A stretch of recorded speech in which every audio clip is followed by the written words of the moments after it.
Hello, everyone. Welcome to our Friday night live stream. Now, last week, I just want to share thank you so much last week to everyone who did join us because you guys really inspired us to do it again this week.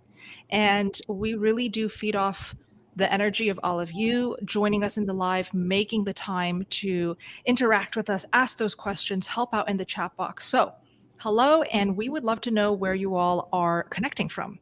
Where are you all located? Put that in the Zoom chat. I believe this is being broadcasted to multiple channels.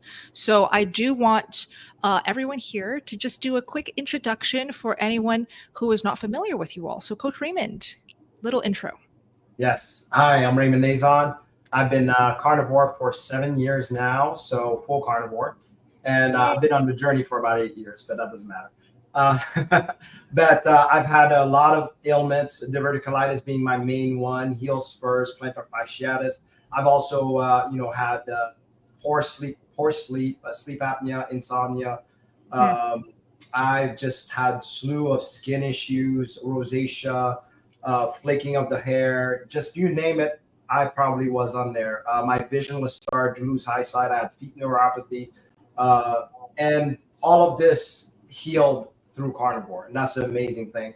One of the things, it's been a wonderful journey. It's amazing to witness the fact that when I started this journey, I'm such a totally different person.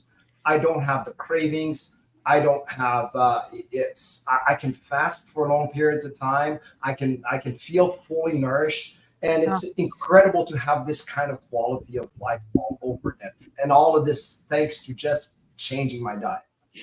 Yeah, absolutely. So let's all share two things. How long you've been carnivore and what is the biggest thing you've healed, Todd? Howdy. I've been carnivore for 22 months, and the biggest thing I've healed is congestive heart failure. Amazing. Combat carnivore, how about you? Hey, everyone. So I I was in the military, and I almost died while I was in the military due to an unorthodox situation. And I started suffering from PTSD, anxiety, phobias, just a litany of mental issues that just kept spiraling down. And then I had like every digestive system in the book. As apparently I put in one of my medical documents, it felt like somebody was pulling barbed wire through my digestive system. And it has been a year and a half since my last vegetable, and I don't plan on going back. So awesome, Chad. Lindy, how about you? Hi, Lindy here. Yeah, almost 3 years carnivore. I was 750 pounds, down to around 270 now. And just got my life back, mobility. Yeah. Amazing. And Dr. Phil? Hi, I'm Phil Smith. I'm a retired family physician. I became carnivore 14 months ago to heal metabolic syndrome, which I did in 4 months, and really enjoy being a member of the Steak and Butter Gang.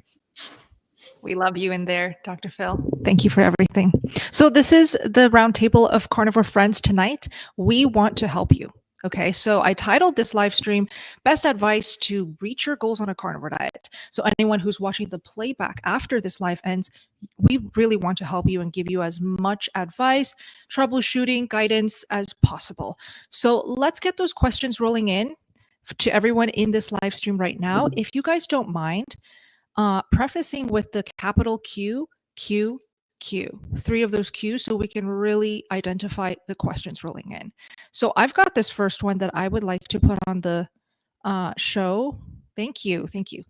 Lucy, is this a question? Yes.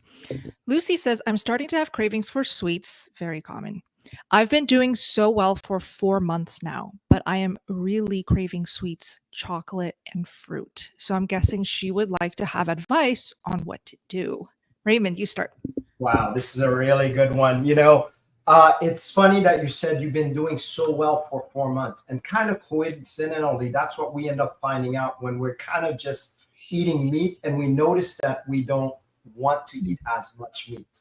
So you're under eating and your body's crying out for the things. It's just crying out for quick energy, which is the sweets and the carbs. But really and honestly, all you need to do is find a way to eat more. I like to say to my folks who just prime is just eat 3 meals a day for a certain period of time, a week, 2 weeks. That's actually going to get you back on where your cravings are totally gone again. And then you feel good again and get back on that path. Yeah.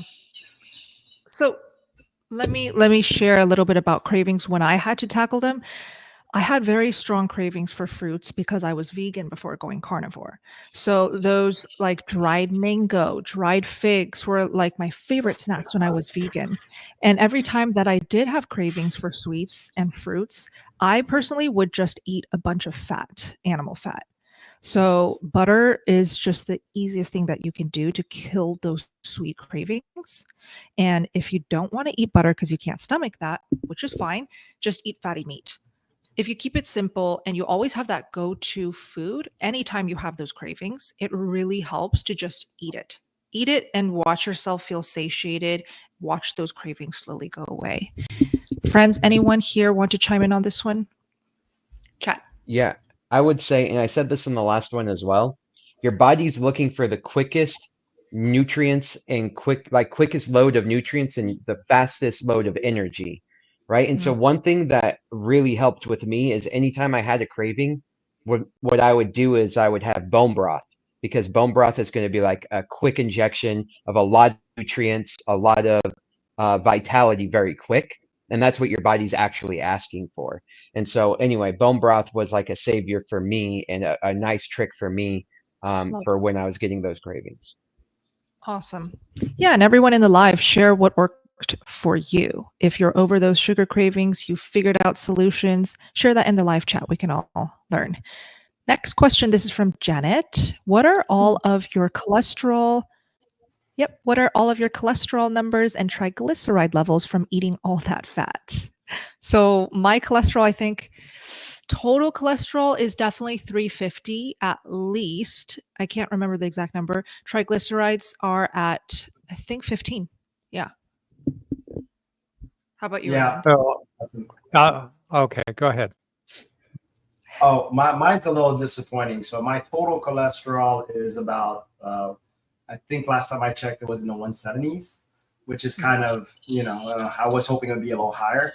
But my triglycerides in the 50s. So, I mean, it's just perfect.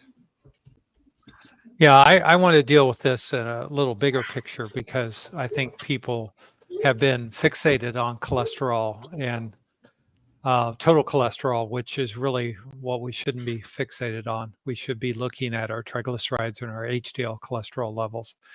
And my total cholesterol was 180. My HDL was a little on the low side, around 45 before carnivore, and my triglycerides were close to 150. And on carnivore, my triglycerides have dropped to 68. My HDL cholesterol has gone up to 52, and my total cholesterol has gone up to 311 from 180. And that's because I am fat adapted and I'm using those fluffy LDL, light LDL cholesterol to move the fats through my bloodstream, which get used for energy. And so I have had, because I had a heart infection of the muscle back in 2001, I've had 3 cardiac casts done, and I don't have any atherosclerotic disease. So I have essentially no risk with that HDL triglyceride level of getting atherosclerotic disease, because it's not really the fluffy LDL that causes the problem. It's the hard density LDL, the small particle one. So a lot of people get worried about their cholesterol going up, but that's just a physiologic response to the fact that you're living on more and more, as long as you don't have pre-existing atherosclerotic plaque that has been documented, and your triglycerides are less than 150 and preferably under 100, and your HDL cholesterol for a female ought to be 55 or higher, and a male 50 or higher. Those are all very protective for your heart. Awesome. I think that was a very good answer. So let's keep going. just to make sure we get through as many questions as possible tonight.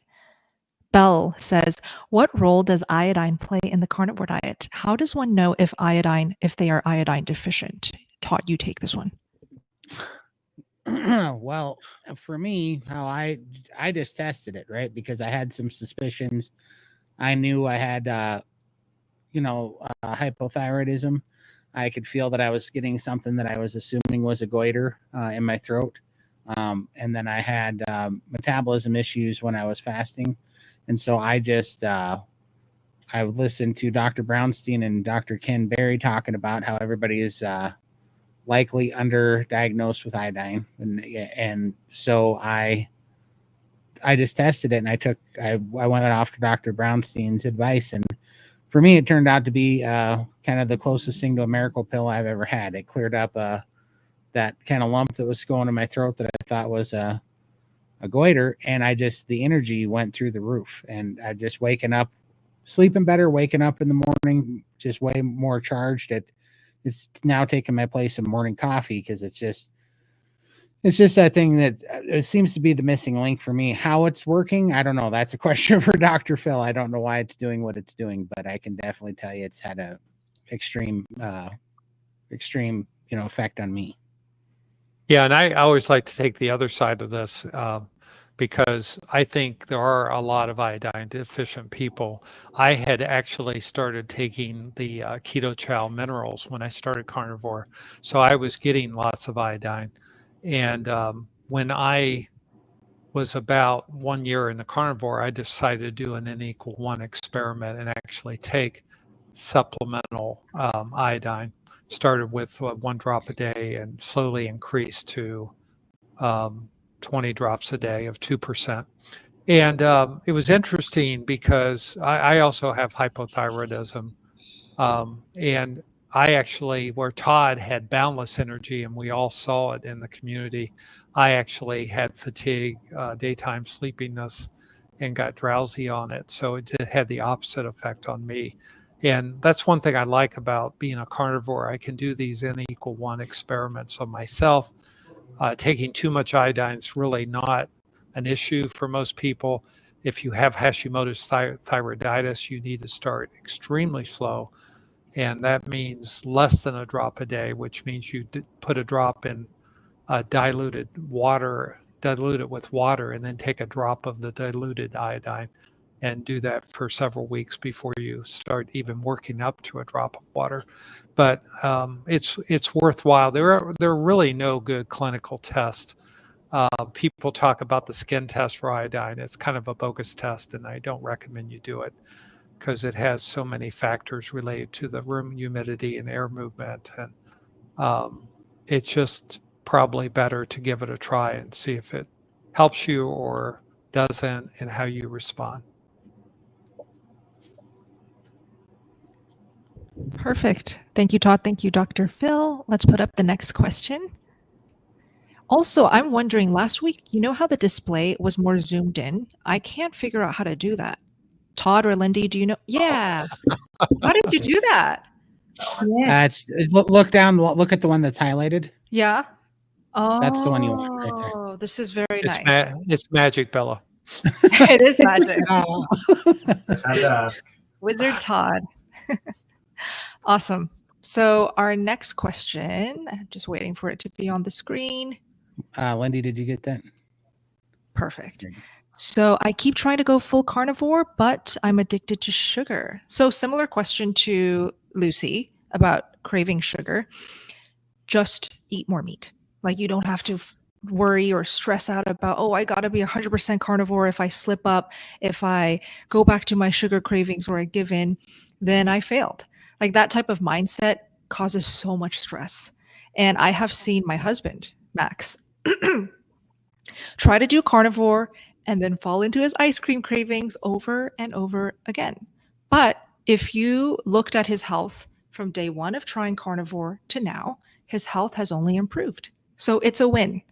Just don't get caught up in those little stressful situations in falling off the wagon as well.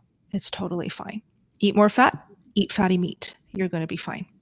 And remember, eventually, you keep pushing that. Eventually, those cravings will drop out. So you're crowding out that, and eventually also you won't even have the taste for sugar at all. And then you'll develop what we call food freedom. Yep, exactly. Ryan wants to know, I've been on keto since March, third time I've done it. What are the benefits of going full carnivore? I find myself only really eating things like salads and broccoli outside of meat. Chad, how about you? Well, first and foremost, when you look at the human appropriate diet, I'm going to say that things like salads and broccoli are not really ideal for the human body. So why would you go carnivore instead of keto? Why would you go for the gold medal instead of a bronze or something like that? If you want the optimal health, then you have to do the optimal diet. And the optimal diet is getting rid of all the defense chemicals, all the anti-nutrients that are in all these plants that are damaging your mitochondria and your metabolic health and damaging your digestive system. While carnivore has everything that you need and nothing that you don't need in there. So if you want to achieve optimal health, then you have to go with the optimal diet. That would be carnivore, in my opinion. And if you're fine, like you feel okay, doing this other diet that's like kind of close to carnivore, but still including these things, then it's my opinion that like keep doing that if you like doing it. But if you want to go the extra mile to know what it would be like to like what that full potential would be and achieve that, then I would suggest getting rid of the last little 5% that you might be including in your diet. Yeah, and I everyone's different, and you got to look at your own biology. What are you metabolically where you need to be? And I think the best advice I hear about that is what level of keto are you on? Because keto could be anywhere from 100 grams of carbs a day to 50 to 20. Carnivore is like 0 to 2 grams of carbs a day. And you need to find, Ryan, what is the ideal sweet spot for yourself. And you're really dealing with, are you achieving the metabolic health that you need to achieve? Are you having a lot of keto cheat days? Because there's a lot of acceptance in the keto community of having, I call them dessert hacks, which gets you intermittently stimulating your sweet tooth, so to speak. And that can often throw people off. But there's nothing wrong with keto. It's well studied. But I do agree that the lower the carbs, the better. And especially salad has very little nutrient value in it and is more likely to be giving you, bad chemicals and pesticides and everything. Even the stuff they say is organic, do you really know it is? Every year we see all kinds of outbreaks of people getting infections from imported salad leaf lettuces and things like that because of what the workers are doing in the fields. It gets into the food, and for some reason it's the same bacteria that live in your colon are getting into the lettuce supply. So you kind of give an idea of what's happening in the fields. So even though they say it's organic because they're not using pesticides, there may be some organic stuff out there that you really don't want in your food supply. Yeah, Todd, I'm curious to know what your thoughts on why people should cut out that last 5% or even that last 2%. I think because you won't believe what it does for you until you do it. Because I didn't, and I hear this from everybody, and we hear it in SBG all the time too, just like the coffee, and stuff like that. You won't really know what it does for you and what benefit it has until you do it. For me, it was keeping me addicted, and so it kept me addicted to diet soda. It kept me addicted to carb cravings. I think that Jordan Peterson said it the best, that carnivore is really a diet-based elimination diet where you can get it down to the bare minimums of some, of ruminant animal salt and water, which is basically the lion diet, until you can see what you can add in one at a time. Like Dr. Phil says, it's an N=1. So you can add things back, but you can get completely free. So for me, I was not free until I even cut out kale. I mean, the last thing I had to cut out was kale. And because I was eating taco salads, but I did not lose the carb cravings until I cut that out. and and then even had to go a little bit harder with some carbohydrates in the dairy. But once I got it down to 0, everything changed. I am completely free from all compulsive food disorders, eating disorders. It's crazy. Yes. Yeah, I want to add too, people with autoimmune diseases are probably not going to be as successful with ketogenic diets as they will be with carnivore diets. So you also have to weigh your own personal use case of what you're actually trying to treat. And metabolic and autoimmune diseases, I agree totally with what Todd and Chad said, that go down to carnivore for a while if you want to reintroduce things, but get the healing first and then see where you go. And I got my 95-year-old dad to totally heal an autoimmune disease called PMR, or polymyalgia rheumatica, going on a carnivore diet for 30 days. And when he introduced onion in his diet, all his inflammation came back. So we were very quick to eliminate and show where elimination diet identified that things like onion and garlic were really what was causing his inflammation. And at age 95, he's off prednisone for the first time in 25 years. Wow. That's awesome. That's incredible. Yeah. So you never know what's going to happen until you try it, right? So if you're curious enough, why not try it and go 100% carnivore? I do see a lot of people who are animal-based living their best life as well. So it doesn't mean that you have to. Just try it. Next question. Let's keep going. Lucy, I've stalled on my weight loss. I'm down over 30 pounds, but I was hoping for at least 10 to 15 pounds more. What am I doing wrong? Actually, Raymond and I just posted a video like a couple days ago addressing this so very popular topic of weight stalls, not losing more than one wished. And we were tackling the common mistake of undereating. So you guys can definitely check out that video. We basically just said, sometimes you don't even know that you're undereating. So intentionally eating 3 meals a day, or just intentionally putting it in your schedule that I'm going to eat now and now and now every day for a period of time could really help you break that stall.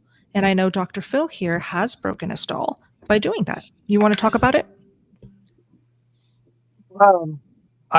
For me, I had to prime, and I was undereating. So I was 90 days into carnivore installed, and I went into steak and butter gang specifically at 90 days to prime, eat 3 meals a day till I was comfortably stuffed. And it's so counterintuitive. It's not the thing that you think, because our brains are wired to think if you're not losing weight, you got to eat less. And the irony of it all is you actually have to eat more. And I know it's hard to believe, but it's the reality of our lives. Our hormonal systems in our body control our weight, and it's not a thermogenic equation that you can just less in means more fat burn, because that's not what happens. There's too much complexity to the human body, and you got to fuel it and with fatty meats, and the body will take care of itself. Also, what are you doing physically too? Because there's going to be a lot going on with your circadian rhythm. Are you getting in the sunlight enough? Like vitamin D and sunlight has a huge with the rest of. Is Chad cutting out, or is it me? Yeah, no, it's Chad's cutting out. Chad froze, Okay. so we'll wait for him to come back. Well, Chad's coming back. We'll throw this up there. We got a couple of supers. Okay. Yeah, perfect. Chad, I think you're moving again, so let's test your sound. I'm sorry about that. Go on. We can hear you. Okay.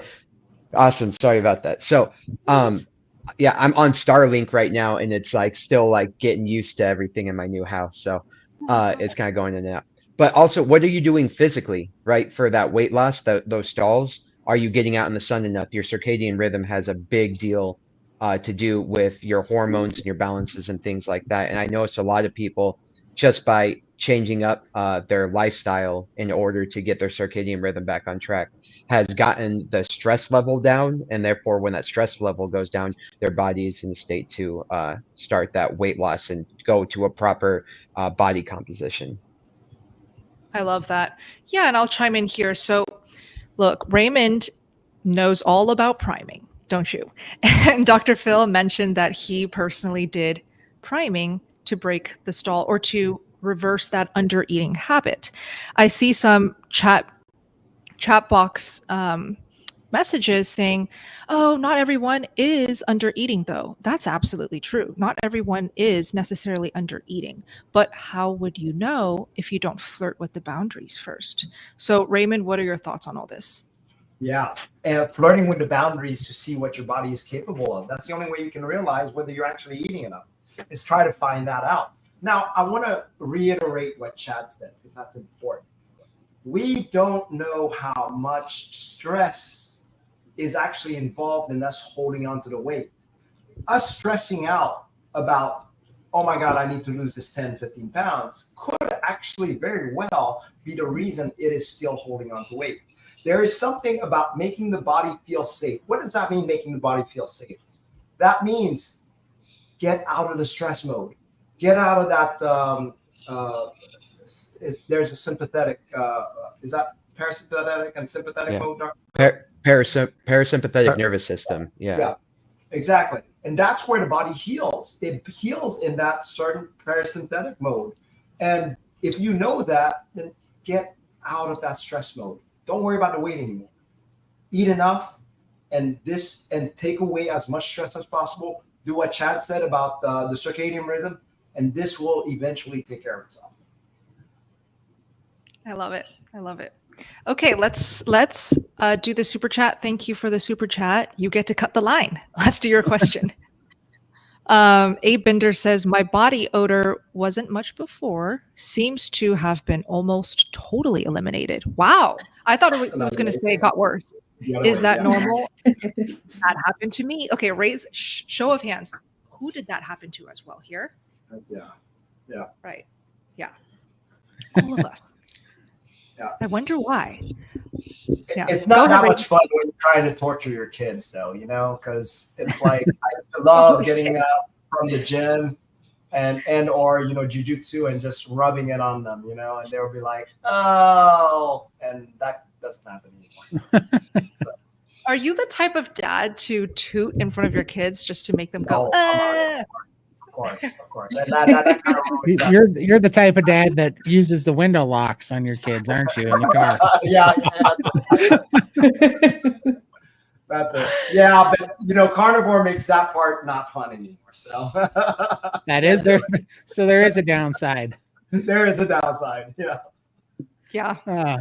That's so fascinating that we all raised our hands though, because I thought it was me cutting out the spices, like, maybe it's like those last spices that I used to eat. And now I'm so pure carnivore. I don't even eat salt or pepper. But even with carnivores who do still enjoy their sauces and spices and just eat mostly meat, that still happens too. So I think that's super fascinating and it is normal. So hopefully that those answers were helpful to you. Abinder, thank you. I really like the health benefits of not putting that aluminum containing antiperspirant in your body. And deodorant, yeah. So antiperspirants, deodorants, and not have to use those. It saves money, but it's probably good for your health. Our skin is so much more absorbent than we realize. Getting as many chemicals off of it is so vital. Yep. For sure. Absolutely. We have another super chat too. Cool. Awesome. Thank you, Metalhead Hippie. Thanks for having these discussions. You're welcome. We love it. Carnivore for about a year, down 60 pounds. I feel great. No longer considered type 2 diabetic. Round of applause to that. None of my numbers scare me anymore. Wow. What a wonderful update. I don't see any questions. So if you did want to ask a question, we're happy to answer and help. Just put it in the chat. But that's awesome. And very encouraging for others that are type 2 diabetics. Thank you for that. Thanks so much. Yeah. We have a big super chat. Wow. Whoa. Wow. Good job, Todd. Thanks, Greg. Wow, Todd. It's not me. Oh. But thank you so much. Wow. Whose channel is it on? Lindy's? I think it's on. I don't know whose it's on. To be honest with you, somebody's. I think it's on Chad's. But no, happy to have you here. Wow. Wow. Yeah, congratulations. But thanks Thank so you, much. For having Greg. me here. Yes, thank you. Thank you for the super That's chat. so generous. Do you have a question? Because we can definitely answer your question. Thank you so much. That's so generous. And welcome. His first time here. Big welcome to you. I'm looking to see if he has a question. I don't see one. Okay. We'll keep Well, our eyes open. Yeah, we will. And feel free to post it repeatedly if we're missing it. But let's keep going with these questions. From Alexis next. I'm in my 4th month of carnivore, still hoping to feel more energized and strong. Did you notice more improvements when you got to 6 months and then to a year and then longer? Such a fabulous question, because this is what I'm finding so intriguing about living carnivore. Every month, or let's say just every 6-month mark, I'm a different Bella. Like I am an improved, more optimal version of myself. So it's very exciting for newbie carnivores to hear it from long-term carnivores that even after 4 years, 5 years, Raymond's 8 years, there are still things that are healing or changing or improving. Right, Raymond? That's right. And I want to let you know it's not kind of like a linear going up, right? So be aware you're going to have what I like to call a glimpse of the unicorn. Every now and then you have that right moment where everything lines up and you're like, what did I do? What did I do? I want to get that feeling again. And then you're trying your hardest, getting it right, and don't feel it for a long time. And then all of a sudden it shows up again. And then it keeps doing that it is going up. So paying attention is critical. One of the things that we encourage in our gang is to keep track of your non-scale victories, just because of that. And then you'll notice what comes in and out and how much gains you're getting along the way. So maybe your energy is not quite that energized, but maybe it's changed. A lot of us try to make the example of energy. What we think energy is like being on coffee. And carnivore energy is not like that. It's just a steady, calm energy. And I love that. So if we're trying to mistake energy to feel like you're on coffee, I think that's a false hope. Well, can I chime in a little bit? What are you doing every single day, and what is that energy level? Because what your body's going to try to do is going to try to give you the minimum amount of energy to accomplish what it wants to do every day. So if you start then making your body a machine that requires a ton of energy, so you're like running every morning or working out hard every day, then on the days that you don't work out, you're going to feel all that energy because it's primed to have all that energy. So like eat a ton of food and move your body a whole lot that requires a lot of energy, because everyone thinks that they're just going to sit one day and then one day all of a sudden their energy levels are going to go up, and that might be the case, but your body's bare minimum. It's a body of adaptation, so it has to adapt to the environment that you put it in. So if the environment requires a lot of energy, then you're going to have more energy. It's going to fill up, it's going to occupy the space that you give it. So if you don't give it any space to occupy, it's not going to increase in volume. Love that. I'm age 67, and I just finished 5 days of cleanup after Hurricane Helene. And I noticed, the first day I was very sore going out and picking up 5 hours of debris in the yard. And I did that for 5 days straight. And since being carnivore, my recovery, you know how there's little small muscles when you're doing a lot of stooping and bending really hurt. And I did 5 days in a row, and it was amazing, the recovery. I was able to get out there the second day and do everything I needed to do and worked another 4 hours. And by the third day, I had no pain and finished my 5 days feeling great, which two years ago, I would have felt that for probably 2-3 weeks. So I like the fast recovery. Great. Lindy, I'd love to hear from you on this. Did your energy plateau improve during your carnivore journey? At the start, it was very, very slow because I had a huge healing, to do, a lot of healing. But now I'm wanting to move and do a lot more. So definitely got a lot more energy now. And I think the more that I do move and exercise, the more I'm wanting to. It's just, but at the start, I was very sedentary, and movement and things just wasn't an option. So the energy levels were very, very relaxed. So yeah, definitely improves as I go on. Go ahead, Todd. Oh no, then I was going to put this up. Okay, so no, I'm just trying to catch up. Yeah, so Todd, the cowboy hat guy, is Todd, and so I noticed when we put up questions, our banners and our names don't show up. So let's try something new. We'll put up the question for maybe like 30 seconds, and then I'll put down the question. And then our names will show up again. So this could help new viewers get to know us, especially Lindy, Todd, Chad, Raymond, Phil. So let's keep doing that from now on. Okay, let's keep going. I did see the super chat, his question, or at least his message that he wanted to put up from Metalhead Hippie. Here it is. He just says, just letting others know, my question, just let others know carnivore works, or it has for me, and to give it a try. That's very encouraging. Yeah. That's awesome. And Gregory Prem, who did the $50 super chat, says, Todd spoke with me for over an hour a few weeks ago, been trying to get to a group chat to learn. So we're really glad you're here tonight. Awesome. Perfect timing. Gregory, welcome. Yeah, I remember you. Yeah, I appreciate it. I thought you looked familiar, but I'm bad with names. Yep. Yeah, I definitely remember talking to you. You're in Vegas. Yep. Oh, I'm in Very Vegas nice right now. Very cool. Nice. Yeah, Bella might be moving to Vegas. Might be your neighbor, Gregory. Yeah. He also has a house, I think, in Kalispell, he said. He has what? Yeah. So. Oh, really? I think he has a summer house in Kalispell, Montana, actually. Yep. Nice. Very cool. So, yeah, he's both of our neighbors, actually. I know, right? Well, welcome to the community, Gregory. Thank you so much for sharing. And also, sorry, we just wanted to share. Perfect. I wanted to ask anyone watching the live and also anyone watching the playback, if you're in Las Vegas, please comment that you are there, because if there are enough Vegas carnivores, I would love to host a Las Vegas carnivore meetup. So do share if you are. Yeah. Give me a reason to drive down there.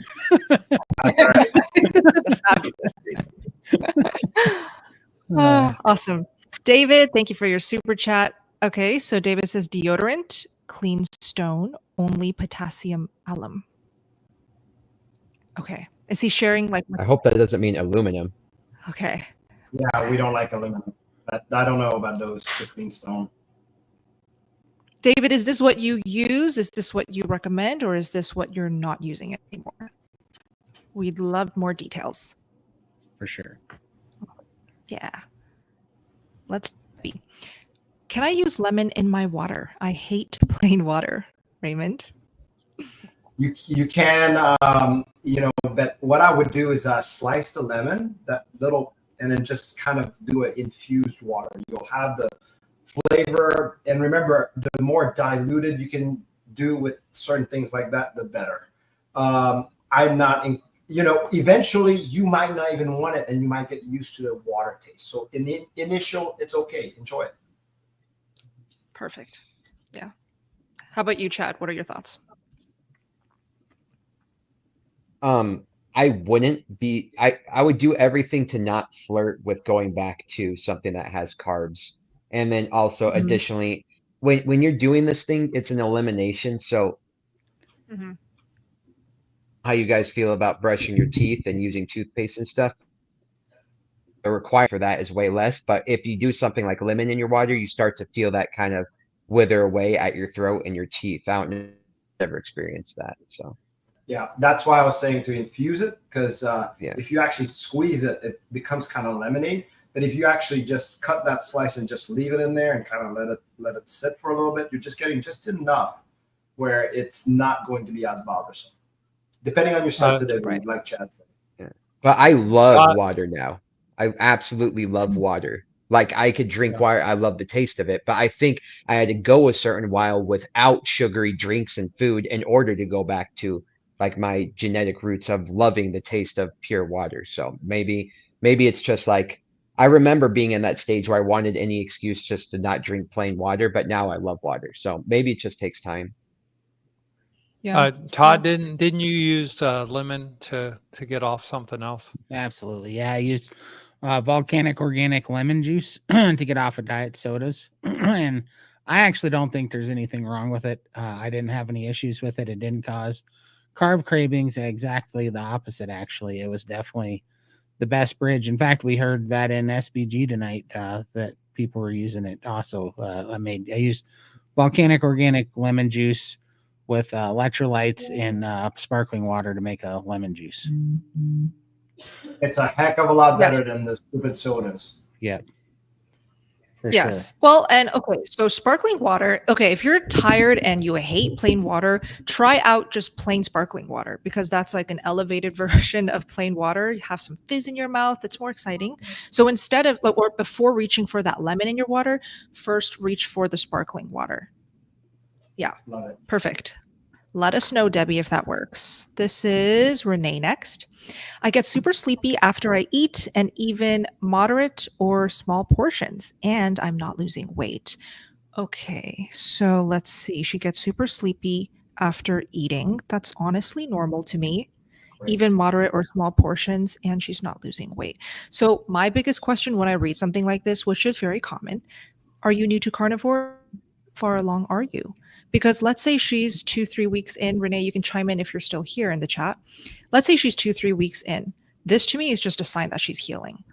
Instead of seeing these as issues and that she's doing something wrong, this could be a sign that the body just needs rest.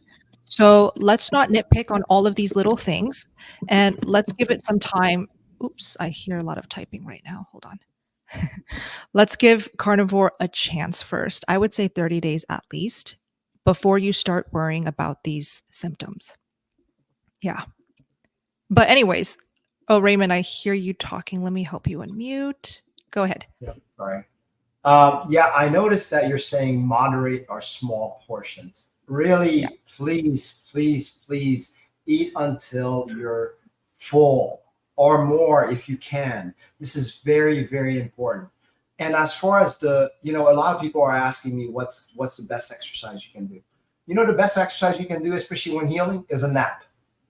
Take a chance and allow yourself to have those naps. That's going to help you a lot better and get you progress to go a lot further. Exactly. This is from Keith. I am on a mild statin. Will fat help with the side effects or should I take QCO10? Well, Dr. Phil, if you don't mind. Oops, you're muted. Hold on. Okay. Yeah, I don't know how to unmute. I'm sorry. You're good. Anyway, first off, I'm going to question myostatin because statins have risk involved. It doesn't matter what dose you're on.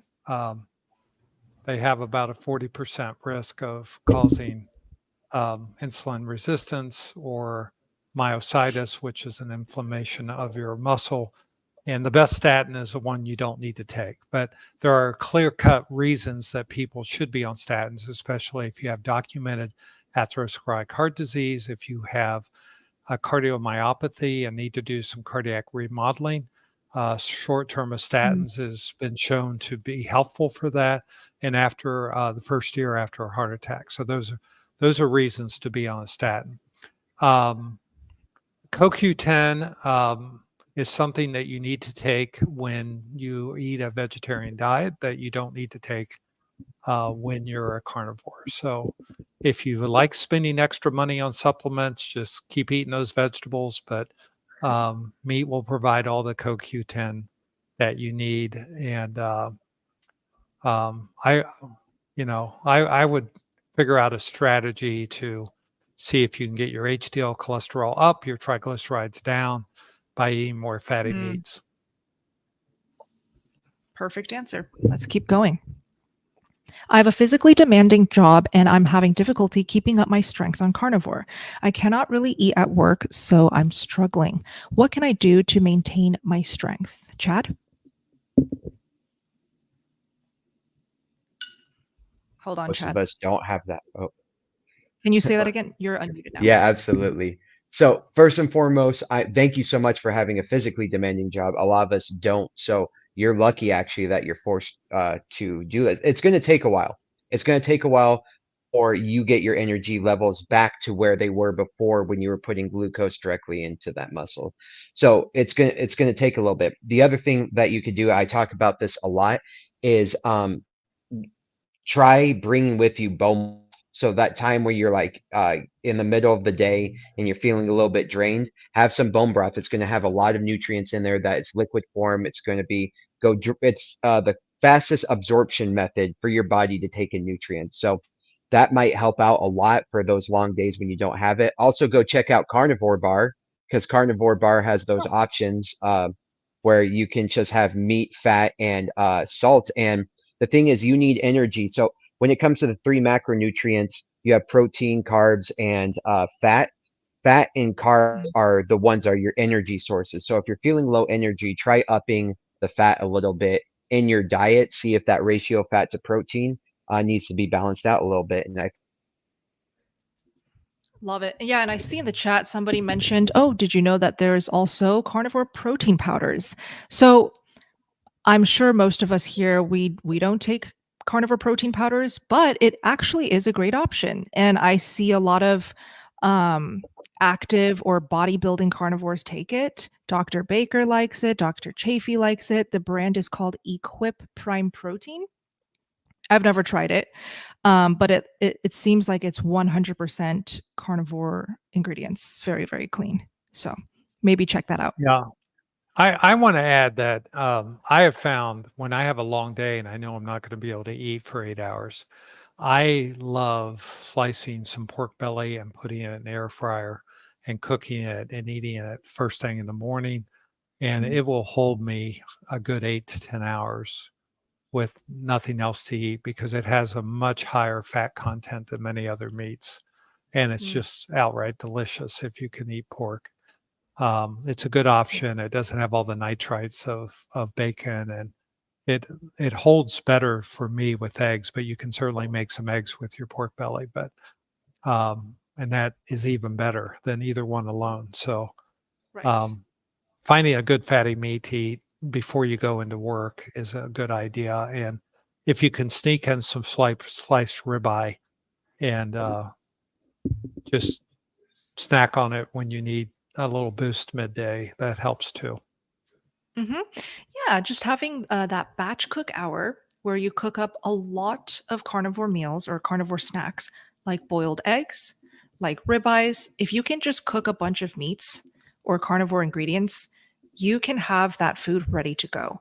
Because we see time and time again, the issue is the time from, oh, I'm feeling low energy, I'm feeling hungry, I'm having cravings, to actually eating is too long. So they cave into whatever is convenient. They cave into the junk. They cave into sugar. They cave into that bar of chocolate in the back of their drawer, right? So we want to make sure we stay prepared. Okay, let's keep going. Oh, Todd, did you want to chime in? Oh, hold on. You're muted. Okay. Oh, sorry. We got a super chat. There we go. Oh, okay. Clean stone potassium alum, not aluminum. Okay. It is a hard stone. When needed, a little water on the stone and repeat other arm. You can Google it. Very That's cool. awesome. That's awesome. On that point, if you've been carnivore for a little while, I would say try without, just to see, just to be curious. I literally went without. I know that's kind of probably sound disgusting, but I went without showering for about 1.5 years. Bath, shower, none of that. No soap, no nothing underneath. I was shocked. No smell. I'm sorry to gross you guys out, but really nobody knows. But it's not gross. I don't use body soap anymore. I don't use soap at all. The only thing that I use in the shower is shampoo, just because I'm not ready for the no poo challenge just yet. I still like really just squeaky clean scalp. But I don't use soap on the body. And I also don't use soap down there, which a lot of women, when I talk about on Instagram and TikTok, the women go crazy. They're like, how the heck do you keep your parts down there clean and smelling fresh? They just naturally do, believe it or not. Yeah. when you're on the right. And you know, I was talking about my 95-year-old daughter, dad. He says, you know, when he was a kid, no one knew antiperspirants or deodorants. They didn't do it, and they Yeah. wore the same clothes day after day after day. The only thing they would change out is the collar of the shirts. And he said, you know, you didn't have body odor back then, and I think it's a direct result of the standard American diet. That Oh, for sure. It's has got to be detoxing, right? Oh, absolutely. Absolutely. So, Yeah. Yeah, I mean, that's what I made a couple videos on it, but I was like, it's so crazy that we think that like eating something and then having your body push it out of your pores and it smells rancid, and then going to Taco Bell and eating and having to run home and have diarrhea an hour later, that's normal. And then they give us a hard time because we only poop twice a week. Like, that's weird. And we don't smell like a dumpster anymore. And it's like, no, this is actually how we're designed. That's how we know we're on the proper human diet, is because our body's not pushing out rancid, decaying poison that we're putting in our body anymore, you know? Yeah. I love Yeah. how you said that, Todd. I mean, let's think about it. If we were hunters back then, which we were, animals have great smell. Oh, There would be really some crappy hunters. Right. They could smell us miles away. They wouldn't run because they're scared of us. They run because they can't stand our stench. Exactly. It was a defense mechanism. So it makes sense. Evolutionary, we were made to not smell. For sure. Yeah. I love this. So Deborah wants us to know that she loves these chats and that she thinks these are so necessary. I think so too. Like, I personally just love conversing about this lifestyle with fellow carnivores. There's nothing more relatable. So I'm glad you guys enjoy it too.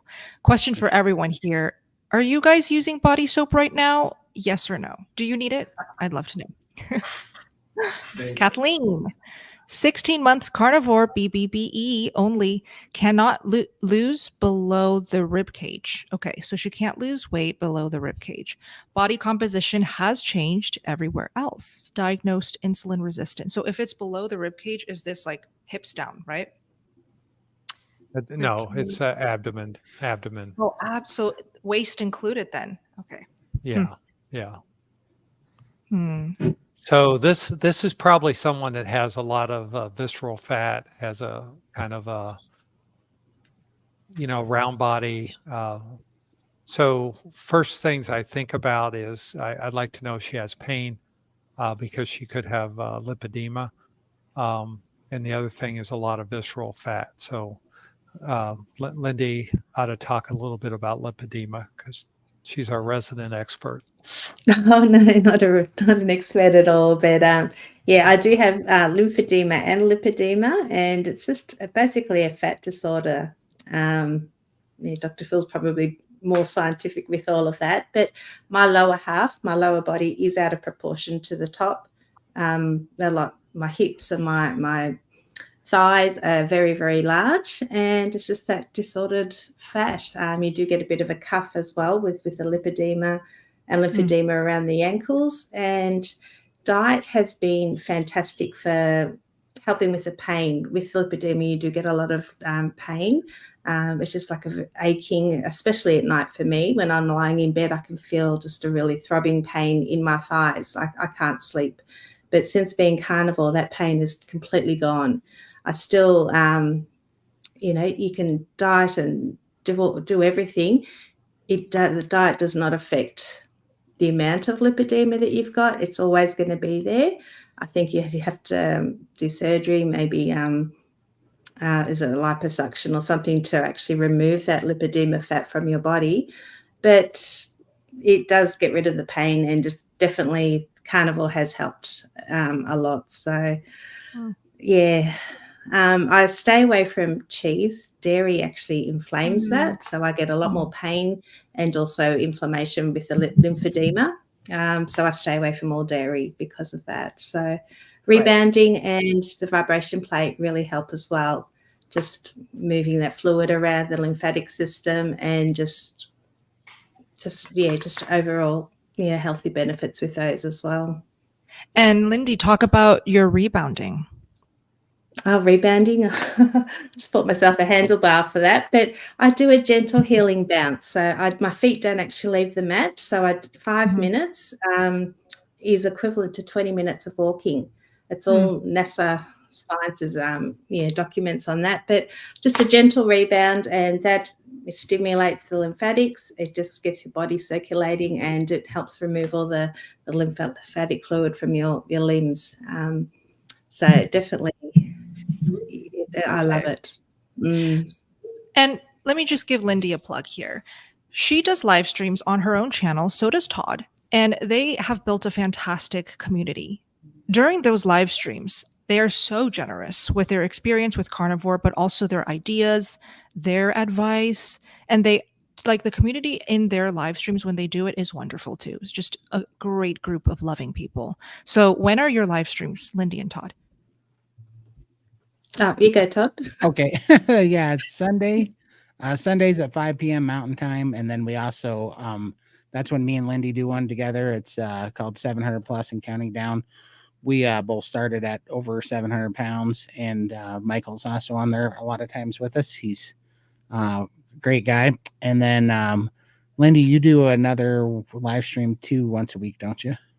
Yeah, I do with Lynn Midlife Carnivore. We do a fitness challenge. So we're currently doing sort of an exercise. We follow another channel, and they do all sort of mobility. Definitely things for people that have mobility issues. She's also struggling as well. So we're just taking it slow and trying to do movement in a safe way without exerting ourselves too much and causing harm. So it's definitely a good place to come as well. That's awesome. And then me and Chad do one on Thursdays as well at 7 p.m. Mountain Time. Iron sharpens iron. It's kind of focusing on carnivore, helping PTSD, depression, anxiety, basically men's health. So. Yes, so important. So I see the super chat, Todd. I'll get to it. I just wanted to feature these nice, wonderful comments from our viewers here. Elmore, Lindy is very cool, very relaxing to listen to. I agree. I've always said that Lindy's voice is so suitable for ASMR. If you don't know what ASMR is, just search it on YouTube and you'll know immediately. Lindy, you do have a great ASMR voice. Okay, and then thank you. Areno says, first time being here. This is so cool. Welcome to our live stream, and to everyone who's new here. We hope to do them every week. So as long as you guys want it, we will keep doing it. Okay. Dennis, thank you for your super chat. I'll have a couple squares of unsweetened 100% cocoa chocolate now and then. Is this bad? What are your thoughts? So 100% cocoa chocolate, is it sweetened? Did he say? Oh, unsweetened. Correct. Okay. Well, that's good. As long as it's not sweetened with the really, honestly dangerous stevia and those fake sweeteners, it's not as safe as you think. It's not as harmless as you think. I think there's also oxalates in cacao and in chocolate. So do you want to be messing with oxalates? That's up to you. Those are my thoughts. How about you, Raymond? Well, I want to stay on this. I understand that you're trying to get joy out of that. That's great. But I want to say, since you're doing it every now and then, I want to say perhaps challenge yourself maybe in like a month and seeing, hey, can I do it without? And then you can actually really tell what it's doing to you. It's only by removing it. And of course, we can't justify anything. There's some people out there that'll justify, just sodas or cacao in your case, or even coffee, So to be honest, that's a plant food. And it does have effects. But what we want to do is find out what it does. And the only way to do that is to remove it for a certain period of time. And then you will find out. For me, I'm not a moderator. I have to abstain. I just have that one piece of chocolate and I will want the whole block. The whole block will be gone within seconds. I cannot moderate chocolate. Same with vegetables and all that kind of stuff. That's why I have to abstain from anything and stay strict carnivore. So, yeah. Chad, what are your thoughts on chocolate? Not a huge fan, but I'm also someone who's a little bit extreme when it comes to discipline. To be honest, it's a pretty cool discipline to have a little bit of chocolate and that's it, and be able to be like, okay, that was my chocolate and move away. But I have a weird, different type of discipline where I say, if I'm not going to eat a plant again for a certain amount of time, then I'm not going to. If I'm not going to have a carb or anything sweet, or I'm going to stick to a certain thing for a certain amount of time, I pretty much have no level of like excuses to break that. But I'm pretty extreme when it comes to that, and I have to be that way because of I just know my personality. So I would stay away from it if it were me. But if you get like some joy from it every once in a while, that's awesome. But nothing tastes as good as your health. So I like, for me, it's not even risking it is the where I stand. I love those thoughts. Todd, Dr. Phil, did you guys want to come in on the chocolate? I think that on the chocolate, I think, wow, what's that saying? Don't let perfect be the enemy of better, or, good or whatever. I think that's the thing. But Good, for me, for me, I didn't get fully free until I did get rid of all the little things, that it's just amazing. All the little things I didn't think that counted. I thought they were too insignificant to make a difference. Those were the things that were keeping me from being truly free from sugar addiction. So I think that everybody should try to be as clean as possible for 90 days, see what it does for you, and then add it back in. Because if you can't go without squares of chocolate for 90 days, then it's probably not good for you, is what I think. Exactly. And Well said. For me, I was someone that ate probably a bar of 86% chocolate every day before I became carnivore.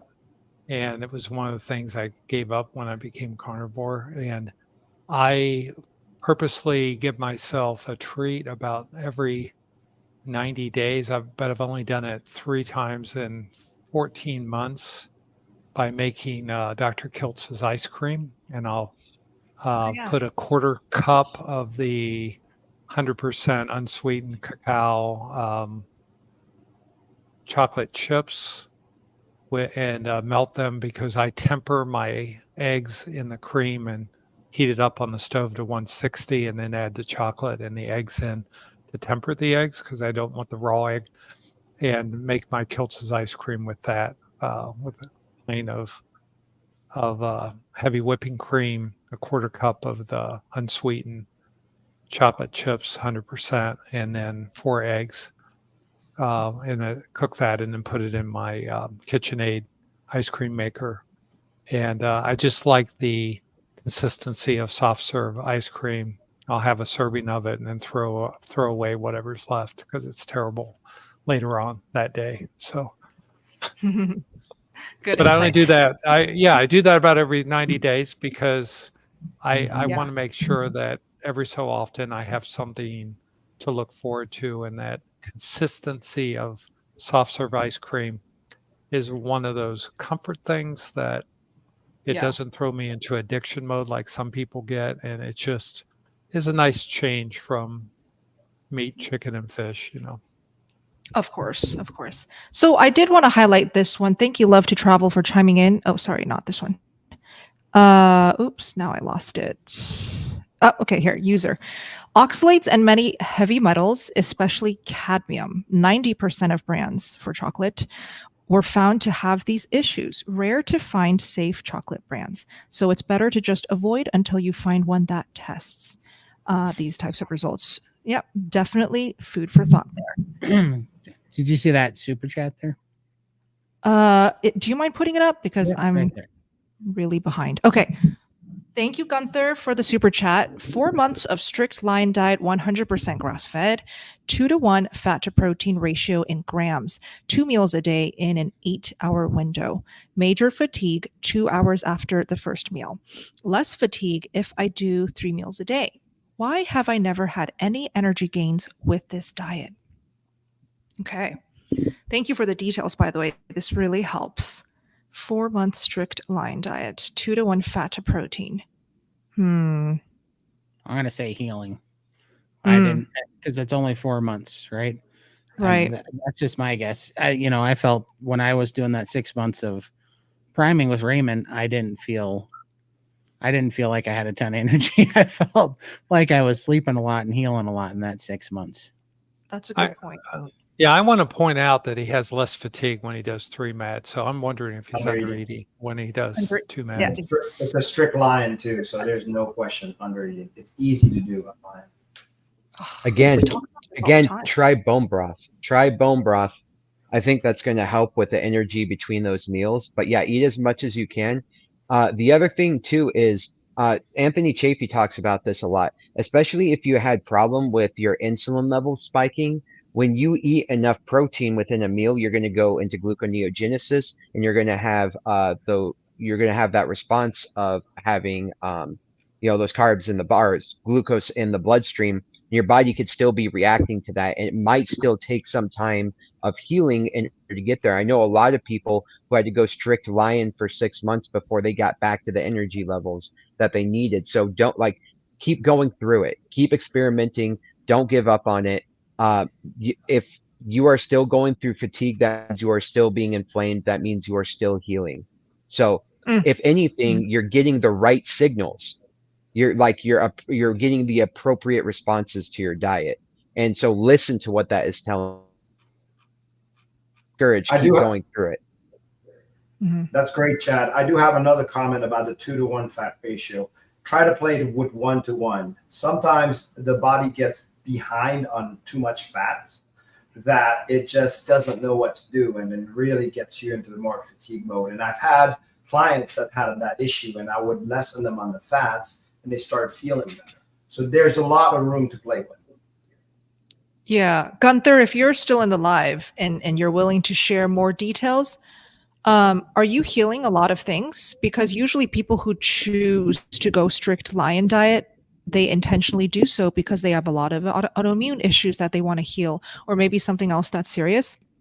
Let us know if you have a lot of healing to do, because if you're deeply healing, you will naturally feel a dip in energy because your body's busy doing something else, healing.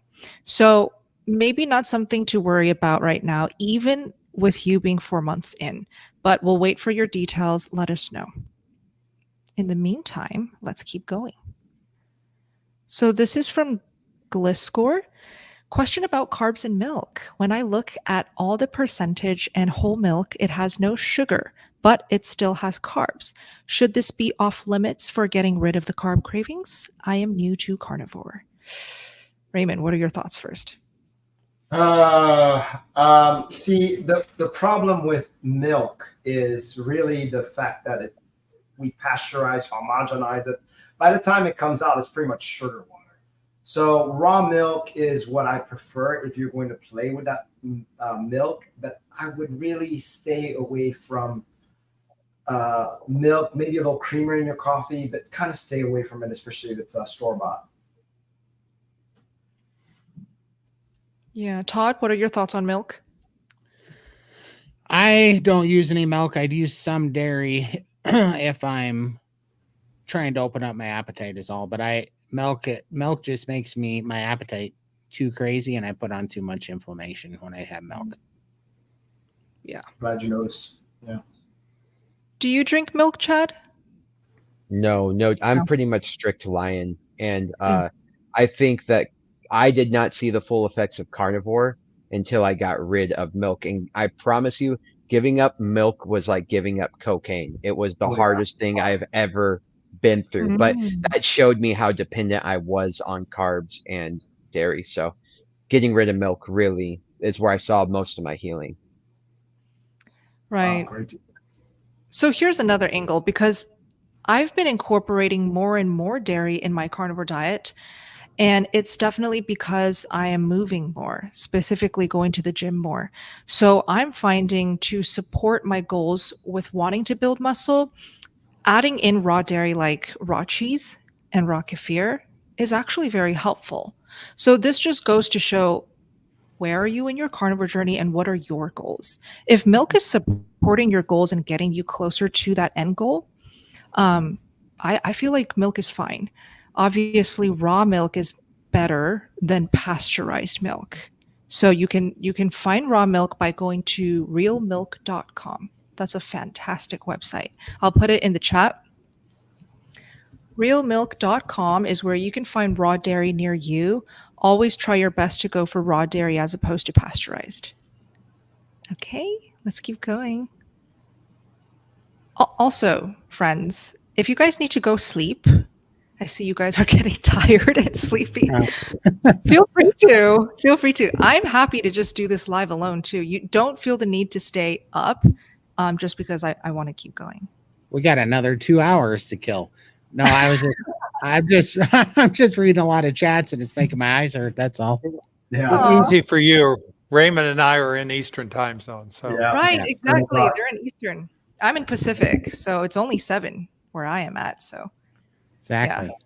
Raymond, I do remember you saying you can't stay for too long. Yeah, I still got a little time. My wife hasn't come back home yet, so I'll hang up. That's the reason. The sheriff ain't in town yet. Yeah.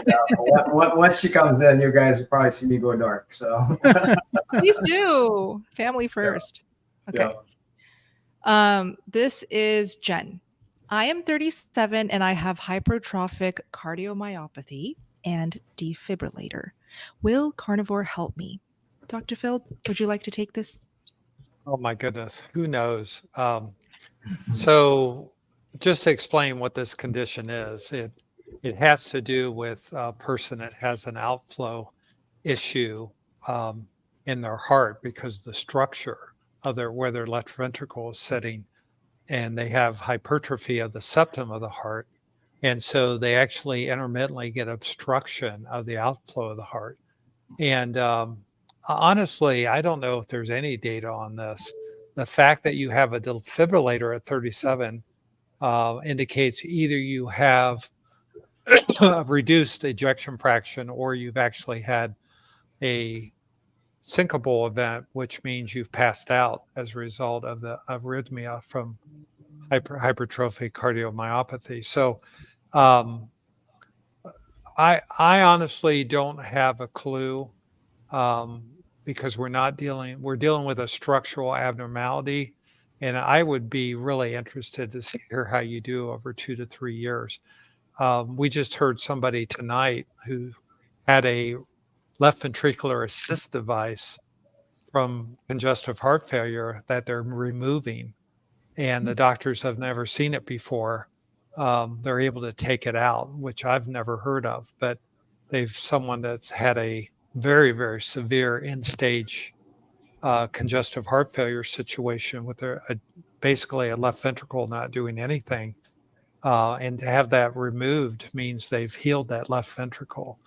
But hypertrophic cardiomyopathy is more of a muscular imbalance. And you have less control because it's not considered an inflammatory condition. So I would always be hopeful. Carnivores have some real miracles of things that we don't think should happen. So I wouldn't discourage you from being a carnivore. I would be excited. I would want to be the one to find that out for myself. So I really welcome you on the journey and I hope we hear back from you 2 years from now that you are healed of that, because that would be a great news, because medicine doesn't have any good solutions for you. I really hope Jen heard that answer from you, Dr. Phil. So let us know what your thoughts are if you have any follow-ups, Jen, because Dr. Phil has such great experience, and I'm glad that you asked when he's here. Let us know. And I did catch this question. Let me just put it up. Kelly, thank you for all this wonderful info. Is it too late to join this month's challenge? Thank you. It is not. So our challenges are open every day of the month, because we know that people don't necessarily need the most help at the top of every single month. So you can join mid-month, second, third, fourth week, and you can just start getting help. We actually just had our Friday night NSV community calls, which is where all of the members show up and share a victory of any sort, and we cheer each other on. It's personally my favorite meeting of the curriculum in Steak and Butter Gang, because it is so motivating. Hearing real life stories, relating to struggles, and people overcoming them is powerful. So I'll just put the link for anyone interested. Join us anytime if you want support. Let's keep going. Brandon. I'm 6 months carnivore and started because I'm pre-diabetic. My glucose is still running around 110 to 125 daily. What can I do to lower my blood sugar? I have not had sugar for 8 months. Todd. Oh, sorry, I was looking at something. Oh, pre-diabetic. Sorry. Well, while Todd's thinking about that, let me Yeah, jump in here please. and then Go give ahead. Todd a Perfect. chance to recover. So most pre-diabetic is what we call metabolic syndrome, which is what I had. And we diagnosed metabolic syndrome with 5 criteria. You have to have 3 of them to be pre-diabetic. So those 5 things are: number 1, obesity, so a BMI greater than 30. Number 2 is a triglyceride level greater than 150, elevated blood pressure, a HDL cholesterol based on your gender that would be under 35 for a male, and high blood pressure. So I'd be interested to know if you have how many of those metabolic markers you have. I'd be interested to know, have you lost any weight since you started carnivore? Is your blood sugar normal? Have you had those other factors measured? What are you doing? 110 to 125 is not terrible. I would add some activity, daily walking, make sure you do that. And I would probably up the fat because you may be contributing some gluconeogenesis by not getting enough fat in the diet. And you may be under eating. And both of those will, if you're metabolically unwell, your protein's going to contribute more to gluconeogenesis and raise that fasting sugar. But those would be the things I recommend. Grounding is another strategy that you can do, getting up in the morning, watching the sunrise, and getting your circadian rhythm straightened out. And then finally, anything you can do to reduce cortisol levels by synchronizing your circadian rhythms, the sunlight, the grounding, and a little bit of exercise every morning. Stress reduction if you need it. Those will all be strategies that I would do. But stay carnivore. It's the best thing for reversing metabolic syndrome. For sure. And I don't really have anything to add to that because I didn't have a problem with high blood sugar. I mean, when I first started, I did, but I have a problem with low blood sugar now. It reversed so much. I'm no longer anywhere in that ballpark. My CGM goes off all the time and tells me that my glucose level's too low. So but you're not symptomatic, are you, Todd? Not at all. No. Okay. Not at all. Also, Dr. Phil, isn't there something that maybe, because we say carnivore a lot, but couldn't there be something in the diet that's still triggering that metabolic disorder? So it's like, yeah, you haven't had any carbs or sugar, but maybe something in the dairy or something like the nitrates or something like that are causing. So like maybe consider a little bit more of an elimination and then slowly add things back in to see if that's affecting those levels. Could that be the case? Yeah. Dairy is always suspicious. I don't know about the nitrites. I think they're probably over vilified because I think bacon has so many benefits of the high fat in it, the satiety that people get with it, and that salty, sweet taste you get from bacon is so beneficial to so many people. So it's. But definitely the dairy, Chad. I would try that. And I agree, if you're not getting success, you always try eliminating things that could be a factor in yours. Like I said, who would have known my 95-year-old dad was having to be on prednisone every day because he ate onions, Just, you never know. You never know. May I bring up a question here? This lady's asked a few questions. We just haven't been able to get to it yet, but she was, yeah. Okay. Lila, can someone please answer my questions on PCOS? Me and my mom are trying very hard, but I always end up getting very brutal periods. I would love to help on that. I personally never had PCOS, Lila, but I really can relate to brutal periods. painful cramps, mood swings, just pain in general, having to pop Tylenol like candy because they were so painful. PCOS, healing PCOS is absolutely possible just by going carnivore. I mean, we've seen hundreds of women now, maybe even thousands, Coach heal Rochelle. and reverse PCOS. Coach Rochelle herself, she'll probably visit one of these live streams soon. She has herself. And then Dr. Kiltz is definitely the go-to to find more evidence, more explanations, more help on this. His whole thing is, shout out to Dr. Robert Kiltz, we are fativores. We are supposed to be eating so much fat, more fat than you could even believe, especially if you're women. So Lila, just to help you out here and calm you down, it is possible if you're trying very, very hard. If you're willing to try a little harder with adding more fats, that could make a big difference in the painful period experiences. Okay? Hopefully that'll be a Okay. good start for her. Go Awesome. ahead. We have a few super chats. Yeah, I want to add on the PCOS though. Yeah. That Yes, Dr. Phil, go ahead. everyone thinks PCOS is an ovarian disease, and it's really a metabolic syndrome, of which the ovaries are the end organ that's getting inflamed as a result. And the cysts are due to inflammation in the body from metabolic imbalance. In fact, Dr. Kiltz, and the reason we mentioned Dr. Kiltz is he's an infertility expert, and PCOS is one of the most common causes of infertility. And he actually calls PCOS not polycystic ovarian disease. He calls it plant-caused ovarian syndrome, because the plants are really what's the stuff in the plants and all the inflammation and metabolic dysfunction. But I would say almost everyone with PCOS has some level of insulin resistance. So everything I said about metabolic syndrome, you should take to heart. Get carnivore, go 100%, get yourself clean, do it for 4 to 6 months, see what happens to your menstrual cycle, and you really got to get strict.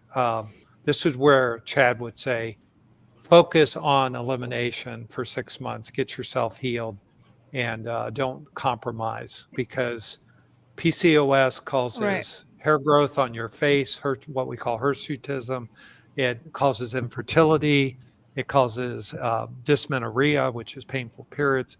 It causes obesity, causes discoloration of your skin, skin tags, all this stuff. And you can reverse that in 6 months to a year on a carnivore diet. And it's been pretty consistent. It's one of the easiest things to treat, and one of the most common things that people suffer with for years.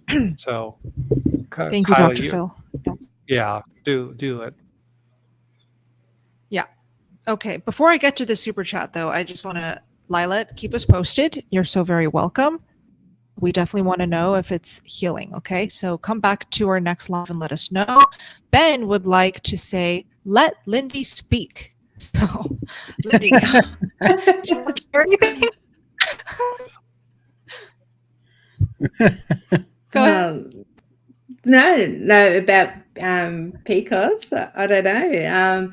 I haven't had my period for over 12 years. I think I'm still healing, but I did have brutal cycles prior to that. So I'm kind of glad they haven't come back. And I think I'm in menopause now, so they probably won't come back. I'm not worried about it. I feel fine. I'm healthy. So, yeah. Love it. Thank Beautiful. you. Yeah, I think Ben is your biggest fan. Okay, let's keep going. Okay, you can put the super chat. Okay. Okay, thank you, Flip Childcare and Learning Center. I am 55. I'm new to carnivore after husband died. Oh, so sorry. I was diagnosed with Graves' disease, hyperthyroid, and high blood pressure. I was healthy prior to that, and I'm trying carnivore to heal and lose weight. Any tips? So trying to heal Graves' disease, hyperthyroid, and high blood pressure. Well, Dr. Phil, if you don't mind starting. Yeah, I'm sorry. This is probably in my wheelhouse, but this is a person that iodine would be very, very helpful to try. And it's counterintuitive because a lot of people take iodine for hypothyroidism, but hyperthyroidism seems to respond to iodine supplementation. And you don't want to jump in taking large doses right away. You want to start with 1 drop a day and increase it every week by 1 drop. And you need probably about 25 to 50 milligrams a day. And there's calculators on the web where you can find if it's 2% Lugol solution, you can put that in water, and as you go up in number of drops, when that bottle's gone, switch to 5%, which has twice the iodine per drop. And so it makes it easier in the morning because you can use half as many drops. But carnivore very well helps high blood pressure as well. So I would give yourself some time, and all the things I just said about activity, moving the body every day. Those are 2 things. But I would give it, I don't know if you're in the point where they're telling you got to have your thyroid resected, a thyroidectomy. But if you can give a course of iodine for 3 months, you may prevent having your surgical removal of your thyroid. But it just depends on how bad you are. And sometimes the doctors use beta blockers when you first have Graves' disease to reverse some of the symptoms, like your rapid heartbeat and the sympathetic overload that you get from Graves' disease. But work with your doctor with it. But I would definitely add iodine if you're not doing it. I would like to add a comment on this. Obviously not the medical side, but I want everybody to notice this is after her husband died and she was healthy prior to that. I want to say loss is so great that it will affect your health because of the stress being so great on top of it. So I really feel for what you're going through, and I really do feel that the carnivore diet will be the best thing for you. So please keep on going and get as much support as you can. Thank you for that chat. Yeah, and exactly to what Ray is saying is you have to realize that a stressful state will mess up your digestion, and your messed up digestion can cause a stressful state. What came first, the chicken or the egg? And it's kind of like we see here exactly what Ray is saying. When like you had this sense of security and you had this life partner, and that was taken, and I cannot imagine how that would feel, but your body's going to go into a shock of stress. And so it might lead to a litany of symptoms. And though carnivore, I believe, is going to absolutely be the absolute best environment and mechanism for your body to go through that stress, but I think a huge part of it is going to be stressing or healing mentally and spiritually in your own ways, and finding your own ways of and pathways of going through that. And so it sounds kind of like this esoteric type thing, but when it comes to spiritualism, when it comes to grounding, when it comes to circadian rhythm, we need to make sure that we're doing every single thing, mind, body, and soul, that's going to be eliminating and processing stress in a healthy way. And community. Let's add community. And community, So, yes. And community. And community. Yeah. So we're rooting for you, and all the best. Keep us posted in the next live stream. Ahmed, thank you for the super chat. Let's see his question here. Ahmed says, I started carnivore 4 to 6 months ago. My doctor warned me in the beginning. Now my last analysis shows insulin C peptide is at 1800. Maximum should be 1400.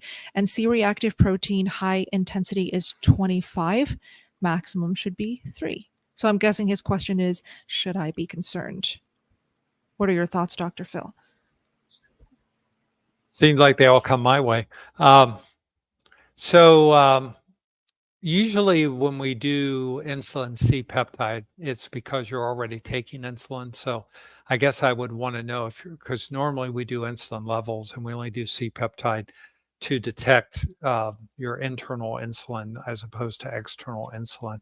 So there's a couple of things I'd want to know if you're taking exogenous insulin injections.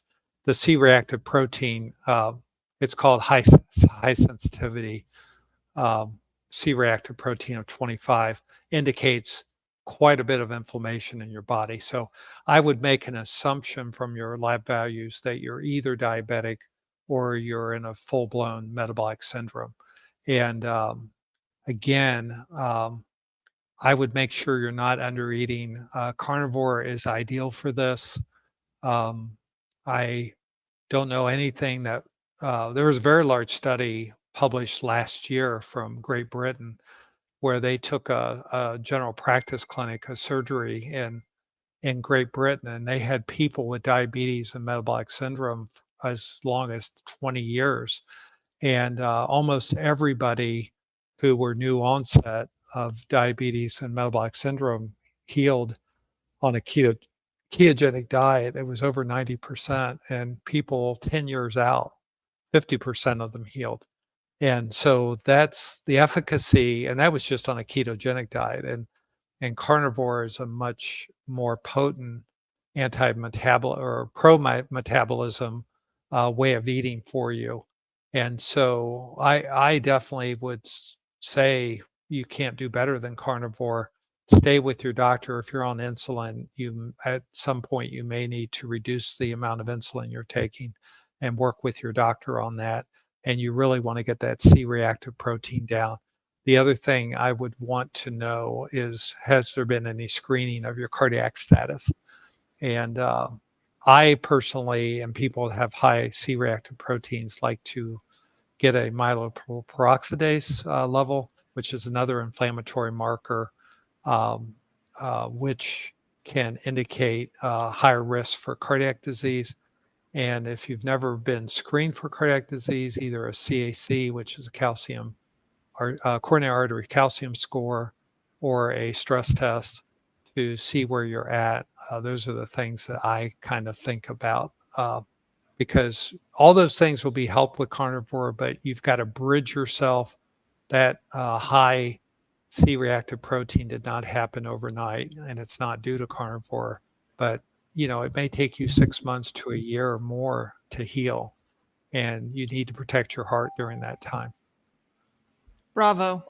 We love you, Dr. Phil. I know that a lot of these more medical questions do go your way, but you are seriously helping so many people. When they listen to this live stream and they do hear it from an MD, it's just different. It really is just different.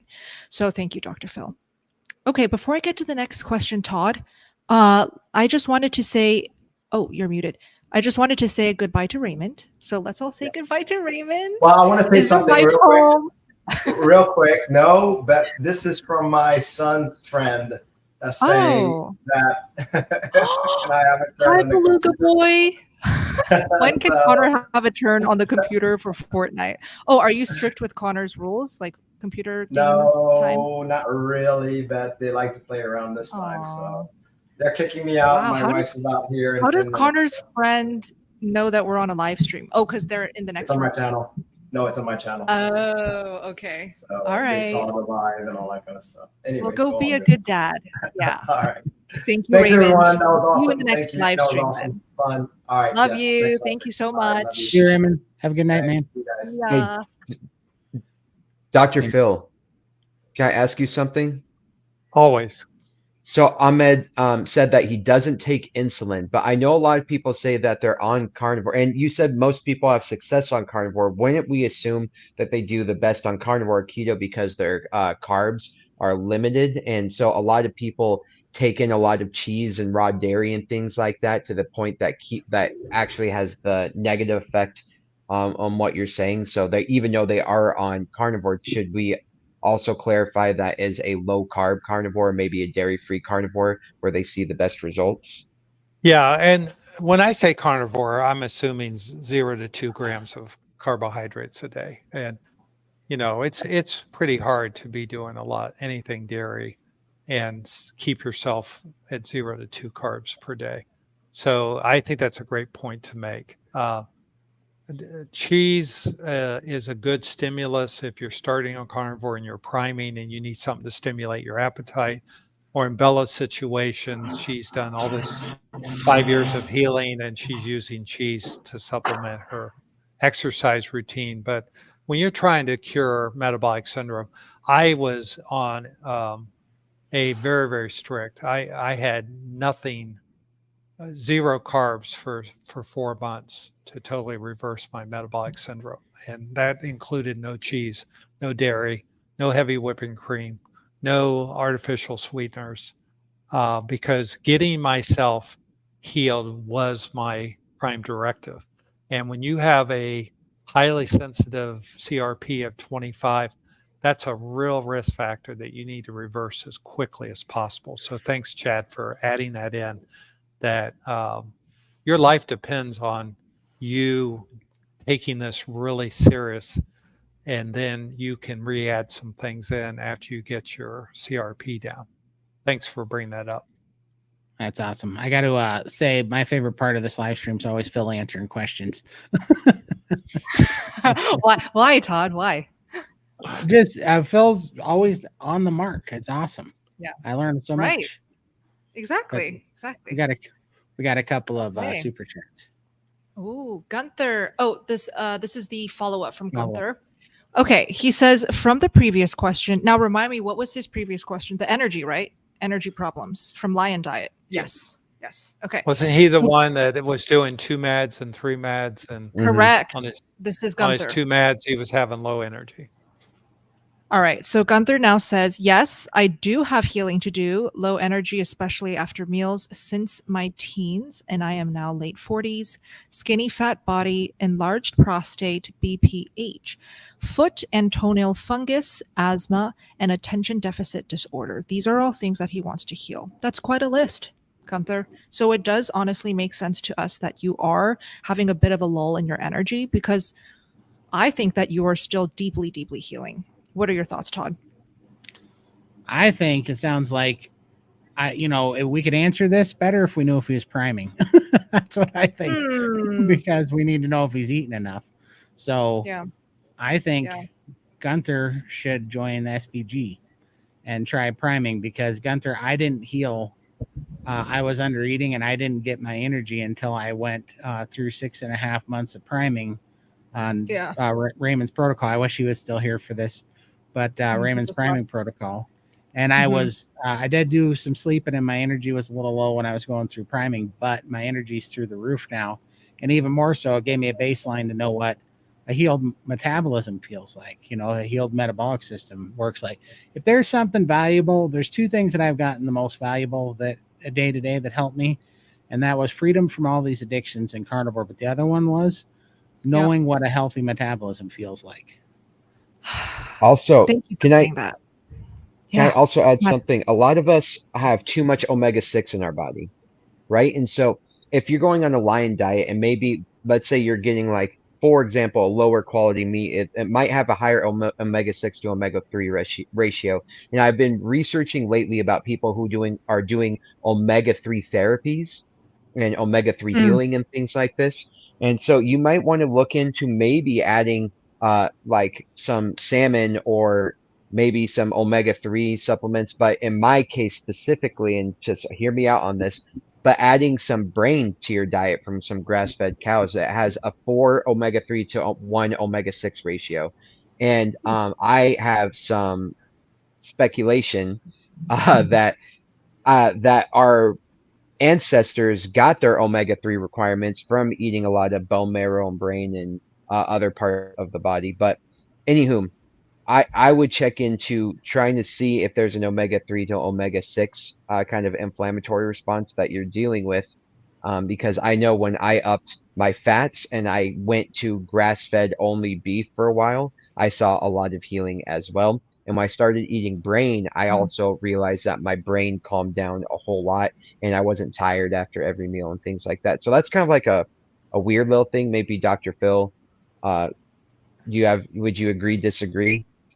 Well, I think it's I think I want to clarify that it's the ratio of omega-3 Yes. to omega-6, not the total number. So if you are getting in, and I think you were saying the same thing, but I just want to be clear. It's not about cutting back on the omega-6, by cutting back on your meat. It's making sure you're getting adequate sources of omega-3 in your diet to balance the omega-6. Because not Yeah. everyone can afford, grass-fed, grass-finished beef, and some people, think of Silence of the Lambs and Hannibal Lecter, when they start talking about eating brains. So I with know. a nice Chianti and some fava beans, right? So well, this is one of my hacks I talk about on my channel is getting like ground beef, like 80-20 ground beef, and then putting like a little bit of a salmon fillet in there and mixing it all in. It makes it Yeah. taste good, but then also you're off balancing the omega-3 to 6 ratio if it's not grass-fed beef. Yeah, and sardines is probably the cheapest way to Yeah. get omega-3.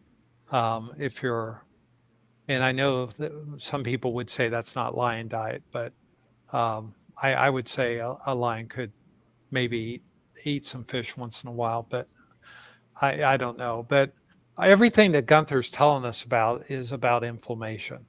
Enlarged prostate is an inflammatory process. The toenail fungus, his asthma, his airway inflammation. So everything points to he needs to be healing. I'm glad he's on lion diet, and I hope he's strict as heck. And I think Yeah. Chad's points are really good if he needs a little extra boost.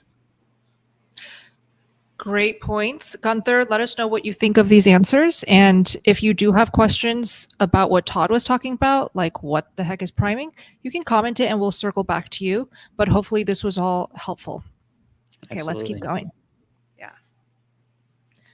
Oh, Susanna, thank you so much for the super chat. She says, over the last 3 years, every time I try to go 100% carnivore, my blood sugar drops into the 50s and I feel dangerously ill. Slowly transitioning does not work because a little carb leads to a binge. Any advice? So again, sounds like under eating. I would also say, yeah, making sure you're getting enough protein within a short eating time frame to kick you out of ketosis. You want you ketosis all the time. That sounds exactly like somebody who's not getting it kicked out of ketosis. So make sure you're eating enough protein within a short time period that you go into gluconeogenesis and you're getting carbs and you're getting that sugar into the bloodstream. Interesting.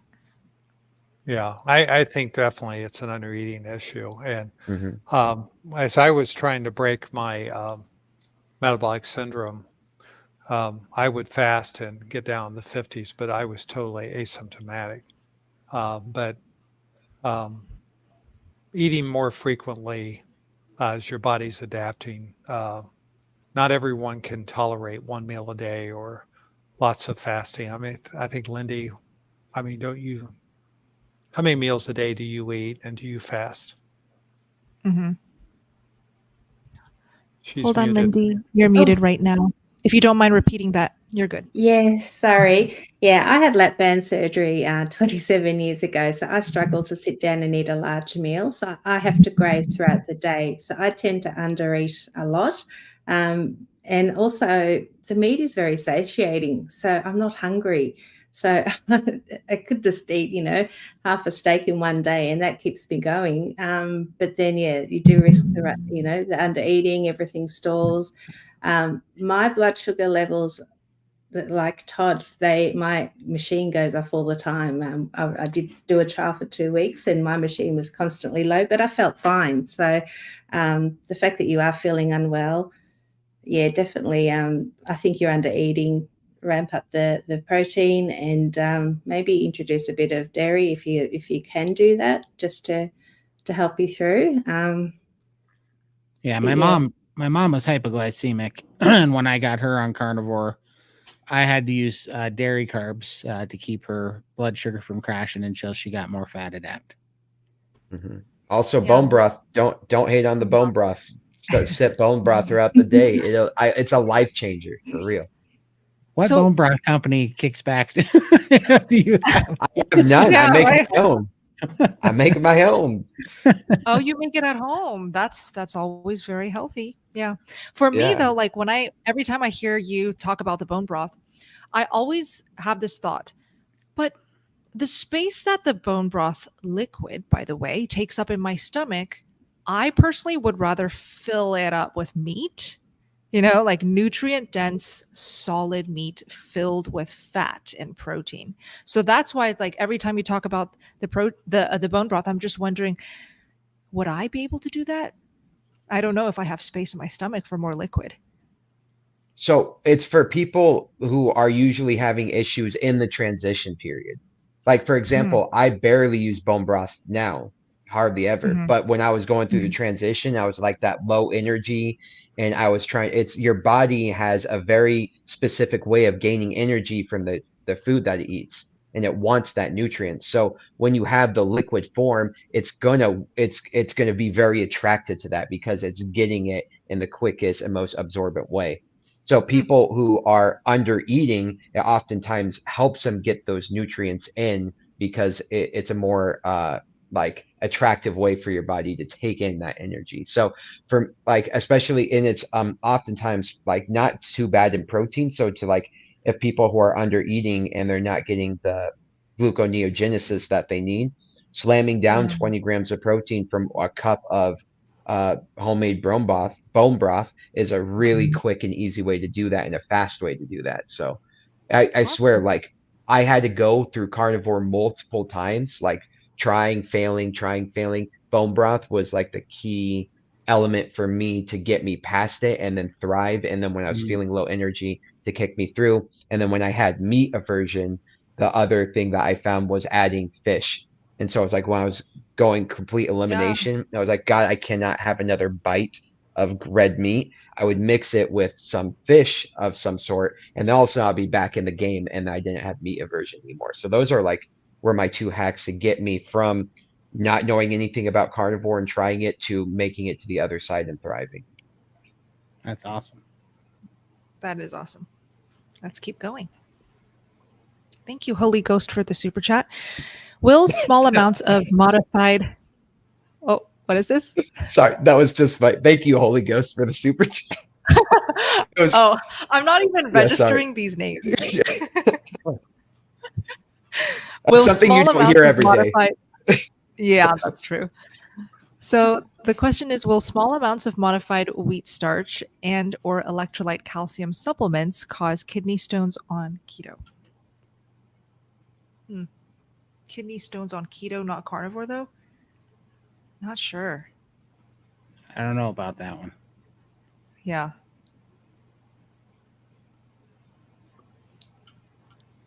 Anyone got Google? I don't know, to be honest with you. I don't know that I've used wheat starch, and I don't know that I definitely haven't had any kidney stones, so I don't know anything about that one. Well, if we had to use our deductive reasoning, or rather inductive reasoning, we know that calcium, right? Isn't that what you would get? Your kidney stone is from excess calcium being processed in the kidney. So, I mean, I'm not sure. Well, most stones are calcium oxalate stones, but modified wheat starch, I'm not even sure why you'd be taking that. So I don't know any reason someone would use modified wheat starch. So that's what's throwing me. The calcium supplements, a lot of people are K2 deficient, and you got to be careful with calcium supplements. They're overused a lot in our society. And a lot of people that have osteopenia or think they're at risk of osteopenia are taking lots of calcium and way too much calcium.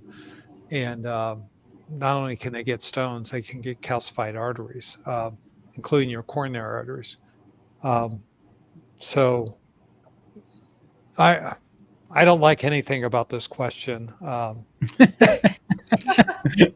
I'm glad I'm not the only one. The Holy Ghost has stumped us. And I feel like I have a good relationship with the Holy Ghost, but right? not with this question. Yeah. Not with this So question, because I really wouldn't take either. It's interest of whether or not you've had calcium oxalate stones, because I think the oxalates are probably a bigger component than the calcium. But Oh, he thumbsed up. Okay. Hopefully Yeah, that was you're all helpful. good. Yeah. Sorry Yeah. if it wasn't helpful. Well, we can give a Thanks. generalized answer, right? Well, if you are Mhm. completely carnivore, the likelihood of you getting kidney stones is probably like next to zero. You know what I mean? Like, so, like, can we kill the fly with the bazooka? Like, you know what I mean? That's like you said, it's a very specific question, but can we broaden it and say, well, Mm. perhaps that may be, but if you were just to go this route, the likelihood of you running into that other weird scenario goes down.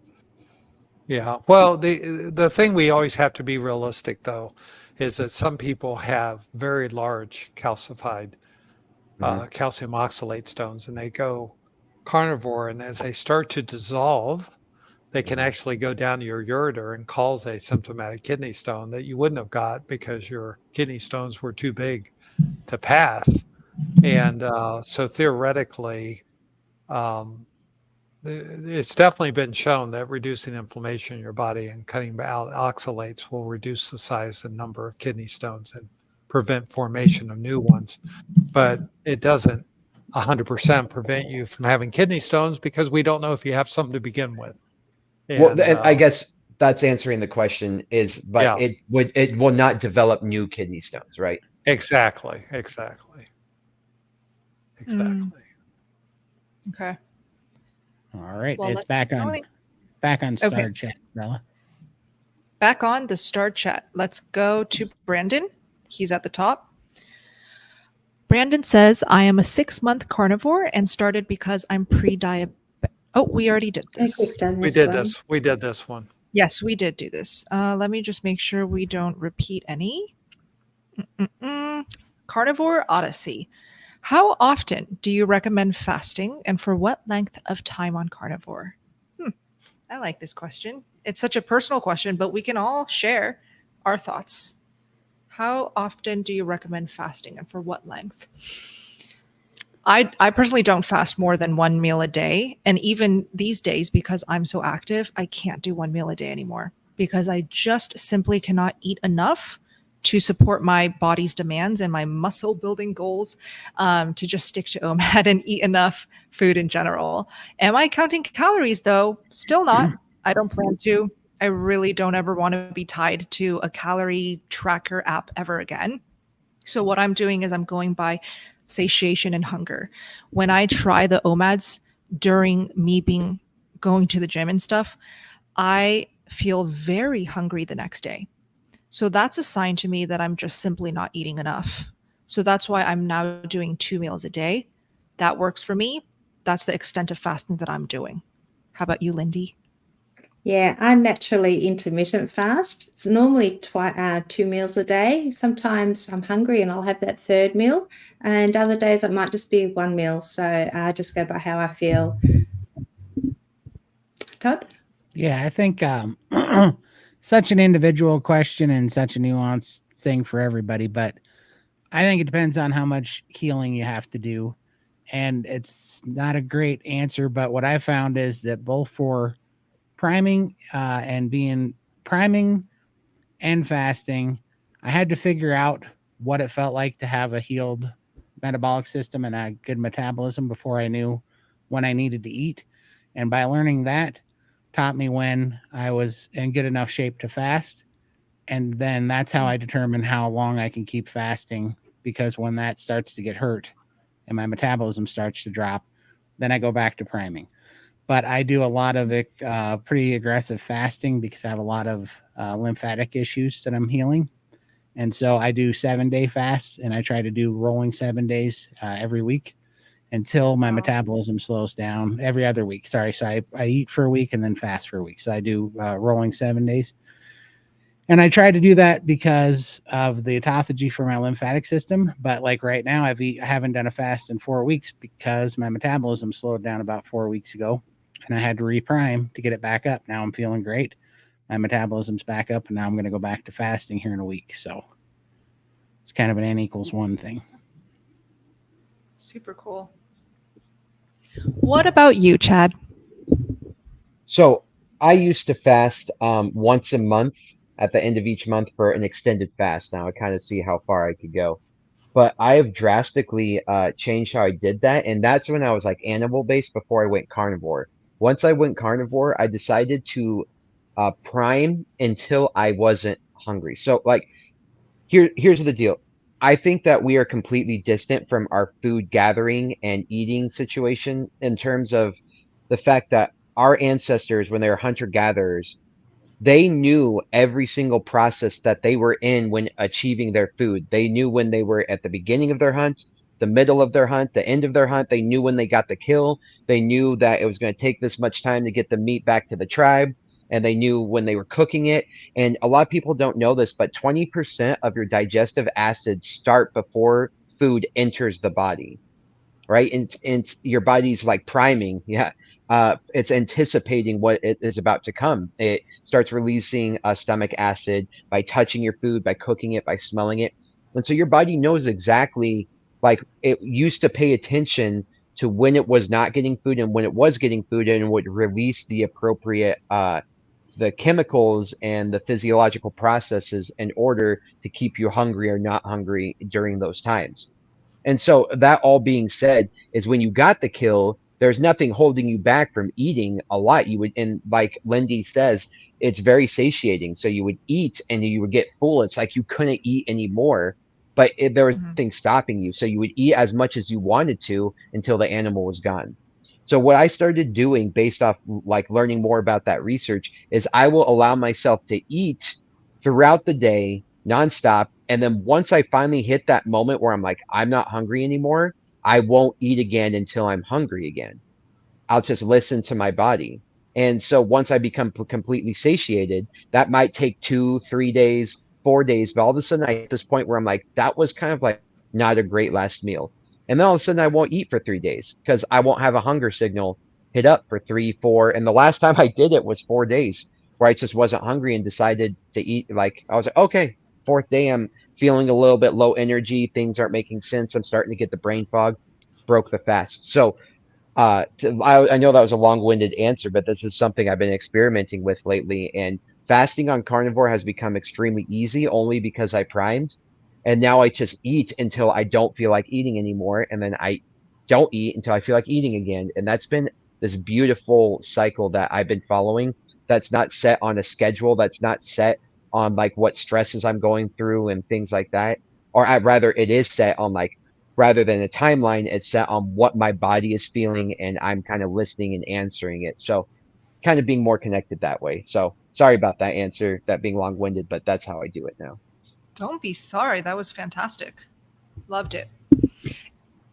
Okay, Sherry wants to know, I'm trying to gain bone and muscle weight while staying in medical ketosis on carnivore for a bone marrow and jaw bone infection.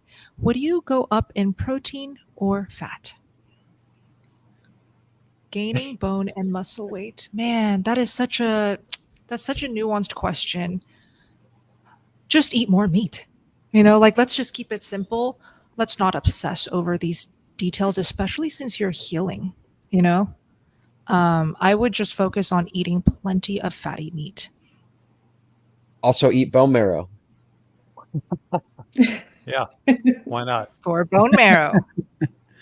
Yeah, I would just definitely eat the fatty cuts of meat. Our brain's like 70% fat and 30% protein, and that's what ribeye is. So I took that as an omen that's the perfect cut. That's what we're supposed to be eating. Yeah. What are your thoughts, Dr. Phil?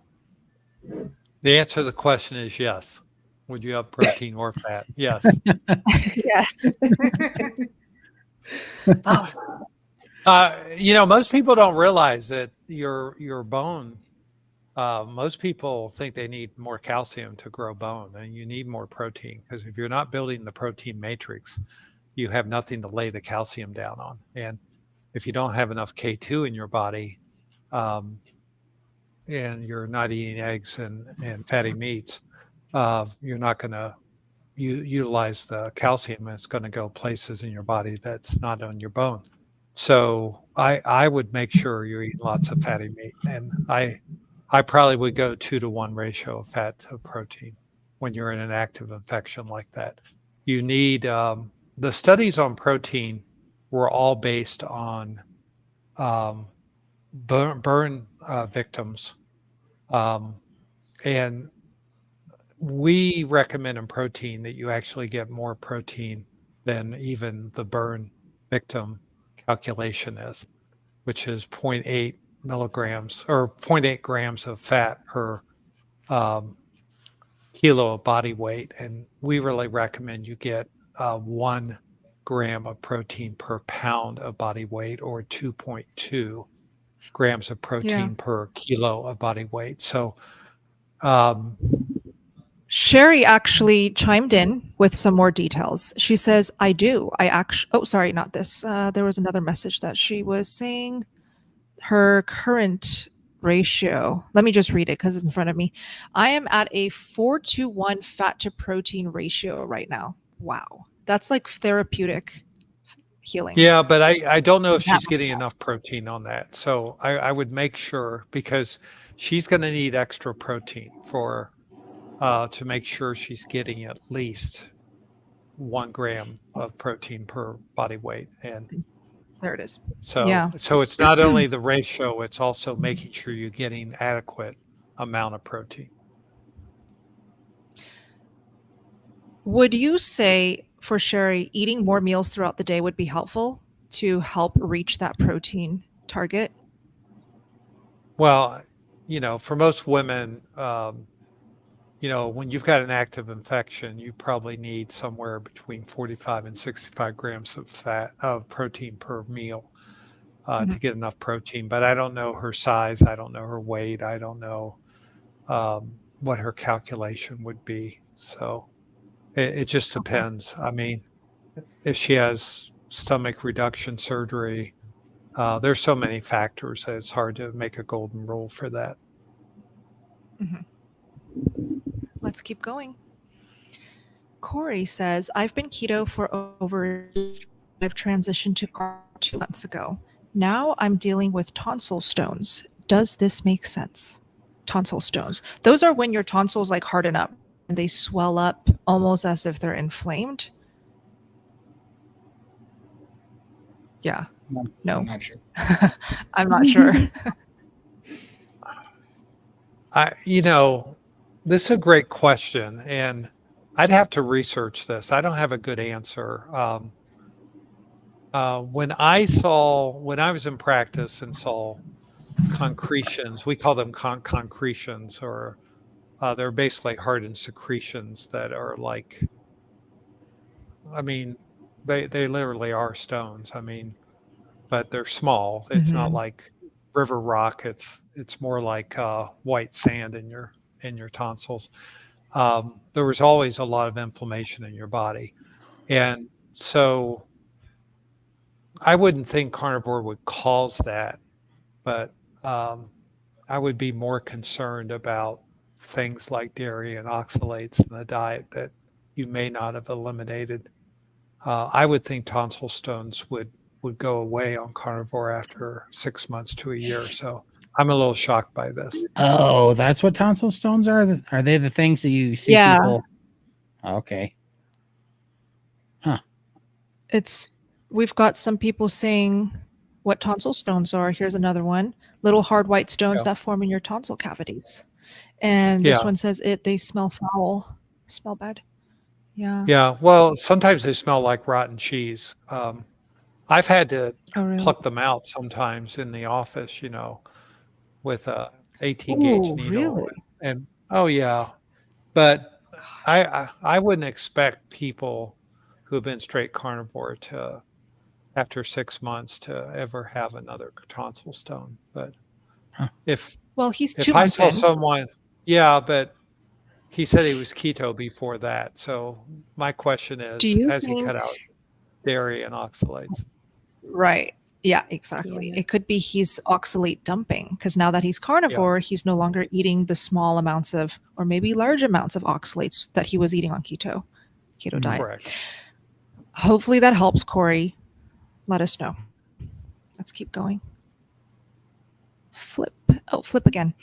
What is meat aversion? What is priming? Generally speaking, is going strictly carnivore the fastest way to get into fat adaptation? let's start with what is meat aversion. Meat aversion is just when you're tired of meat. Like, let's say your go-to meals are beef patties or seared ribeye. And when you think about that for the next meal, you are dreading it. Or when you're eating your ground beef patties, you're starting to get nausea. Your palate feels fatigued. This is just common symptoms of meat aversion. Very, very common when you go carnivore for the first time. Does it go away? Yes, it does. There are plenty of things that you can do to help the meat aversion, like eat more variety, eggs, seafood, cheese, whatever. What is priming? Let's have Todd describe priming. Man, priming is just, a structured way of eating to make sure that you're filling a nutrient deficit that you've probably been in for a long time.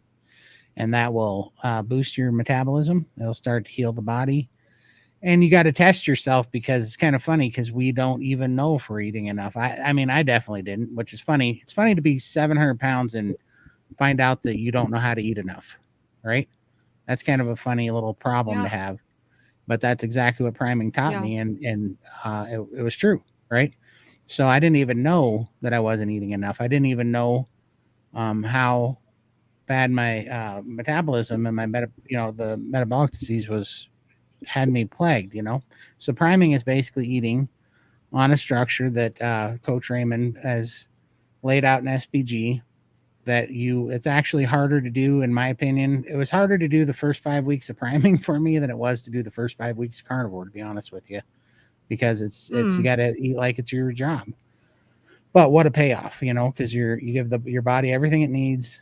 Your body feels safe, and then your body heals, and it starts to pump up your metabolism, and then you really do get fat adapt when your metabolism's running correctly, and you have the nutrients you need and healed. It's crazy. Yeah. Great definition, Todd. So Spirit says, I definitely got meat sweats during priming. This happens. Absolutely happens.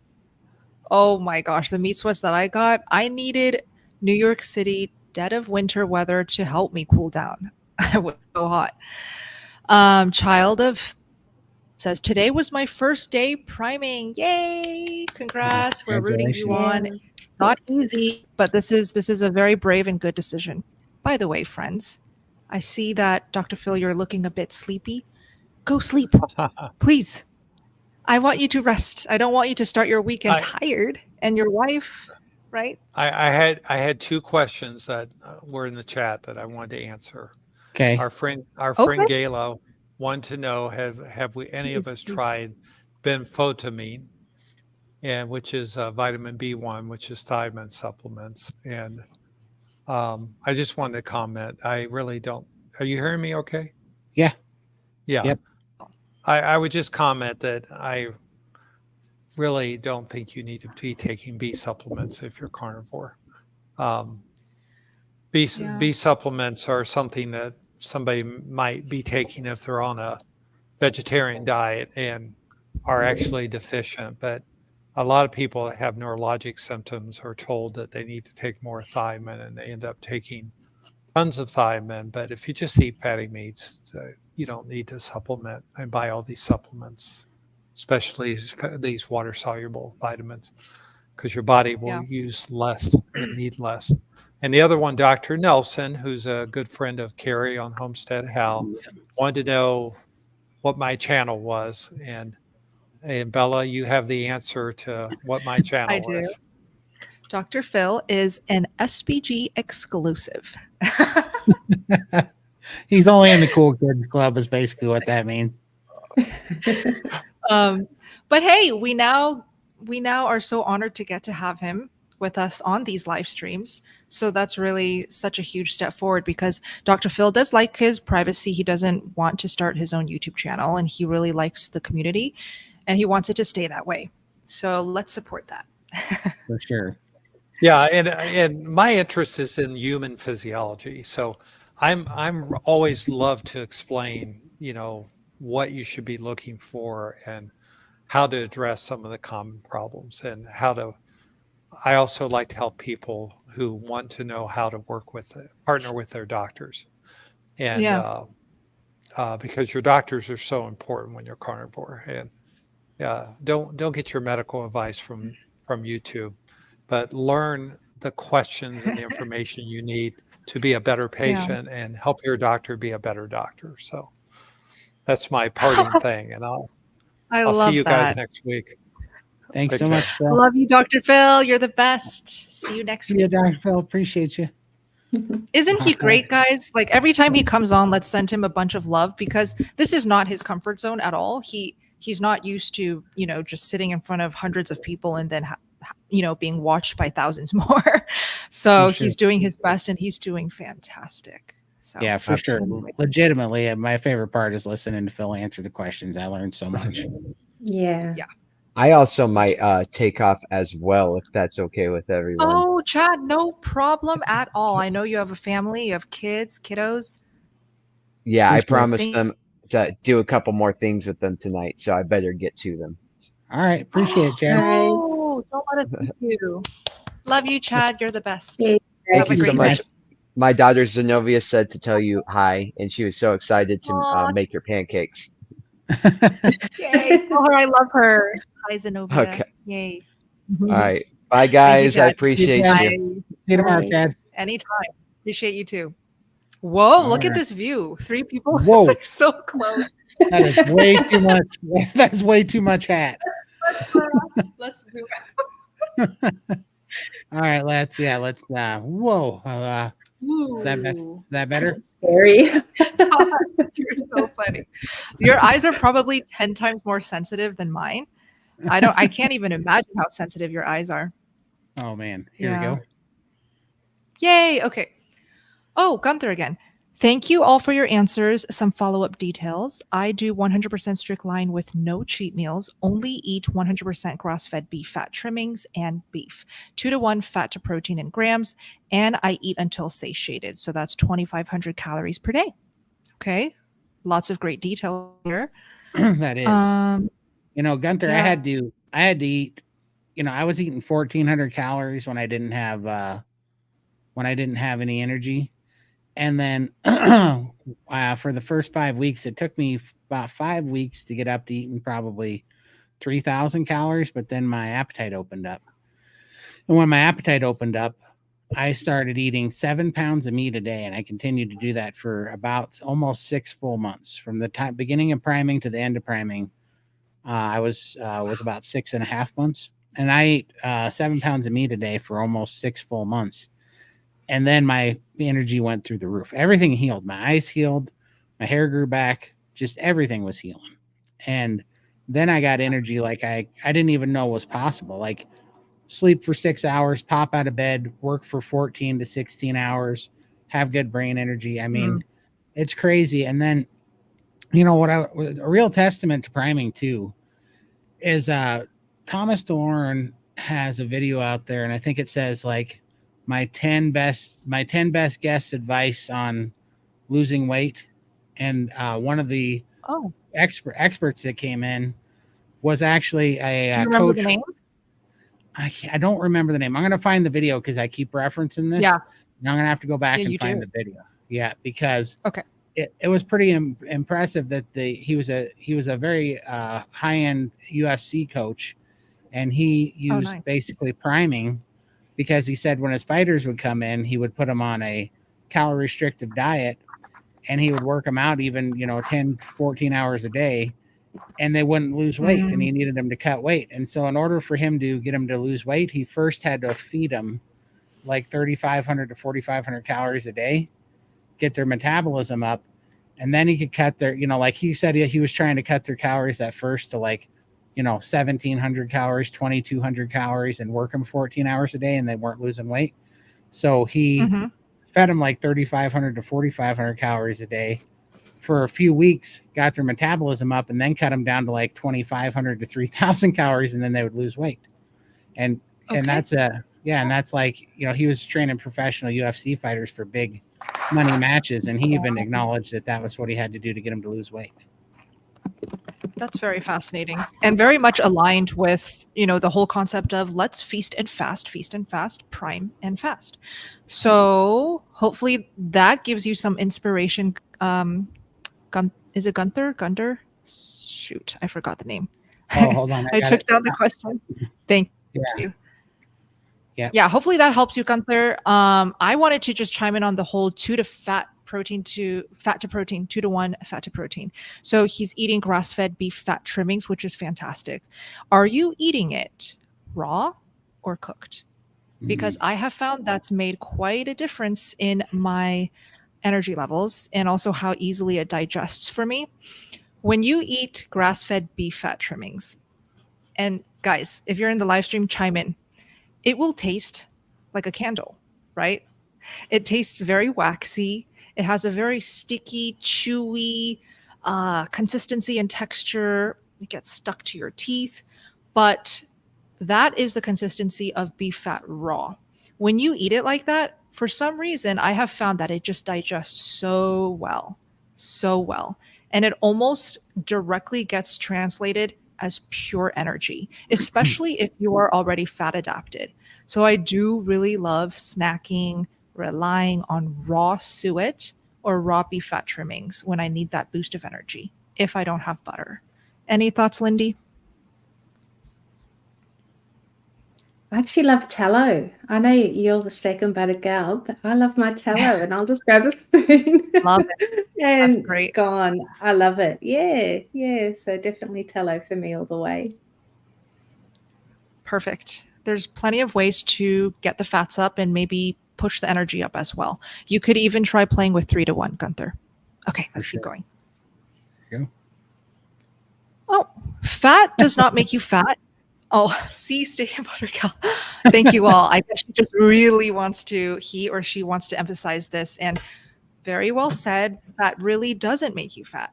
And sure, like you can use me as an example. When I up the fats, I've only lost.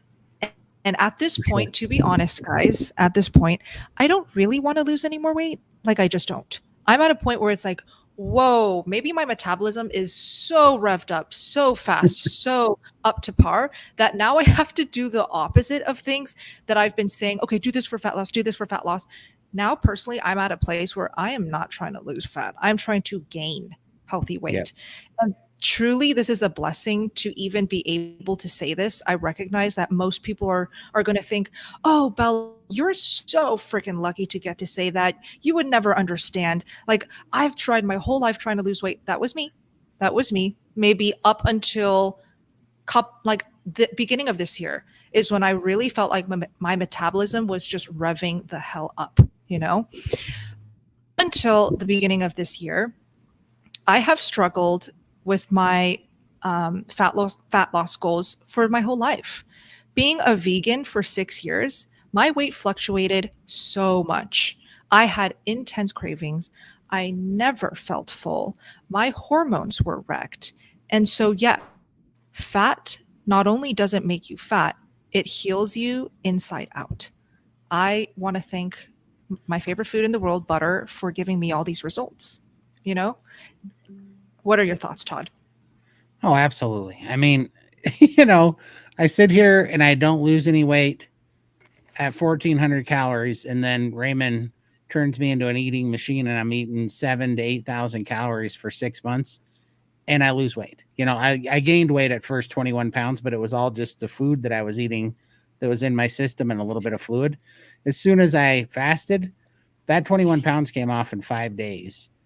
And what was left was just lean, healthy tissue that had healed, right? And meanwhile, when I was doing calorie restrictive diets, I could literally eat the stupid calorie restrict, like 14 months of a weightlifter's diet of high protein, low fat, and moderate carbohydrates. I was as sick as I'd ever been, and I lost like 37 pounds in 14 months, starving myself for 14 months, wanting to eat a bullet every day. And then I come over here and I do carnivore for 22 months, and I lose 310 pounds eating fat. Right? It's like, it's a no-brainer, right? It's so obvious that is the exact answer that our body needs. It's the missing link. It's why 74% of the Earth's population is overweight or obese, because we've demonized red meat and we've demonized fat. Plain and simple. Yep. Well said. Yeah. Lindy, any thoughts? Yeah, I restricted fat for the first year, and then I stalled, but I also lost so much hair. It was just falling out by the Oh, clumpfuls. So then I had to get past that, you're going to put on, if you eat fat, you're going to put on fat. So I got past all of that, started upping the fats, and my hair started to, it stopped falling out, and the weight still was broken. I then started losing weight again. So it definitely ramped up the metabolism again. But the hair was a big issue for me. I had very, very thick hair. It has stopped falling out. Now I'm just waiting for the new growth to come and hoping that it will thicken up. But under eating and not enough fat will cause the hair to fall out. So be careful. that is a fact. Yep. But if you keep nourishing yourself like Lindy is right now, it will grow back. Hair will always grow back. I mean, Todd. Oh, firstly, answer that, Todd. 7 pounds a day or 7 pounds a week? A day, every day. And I know everybody thinks that's crazy, but that's why I was trying to find some of the pictures. Lindy and Michael can attest, but let's see. Yeah, I'll just show this real quick. But it was 7 pounds a day. There we go. This is just one meal, and I would eat 3 to 4 of these meals a day, and I'd have 2 giant ribeyes that I cut every day. Let me pull these up. Or I would eat that, and I would eat a 18 egg omelet. And Yep. I was just trying to find some of these pictures. Oh, here we go. This is when I was prepping for my priming because I was eating so much meat. I used to buy the 18-pound prime ribs, 5 and 6 at a time, So I'd buy 120 pounds of prime rib at a time. No, it was 7 pounds a day, and I was knocking them back. So. And you love to send these photos when we're fasting too. So I did. I was torturing them. He's like, look what I'm eating. We're like, we're fasting. What a tease. Yeah.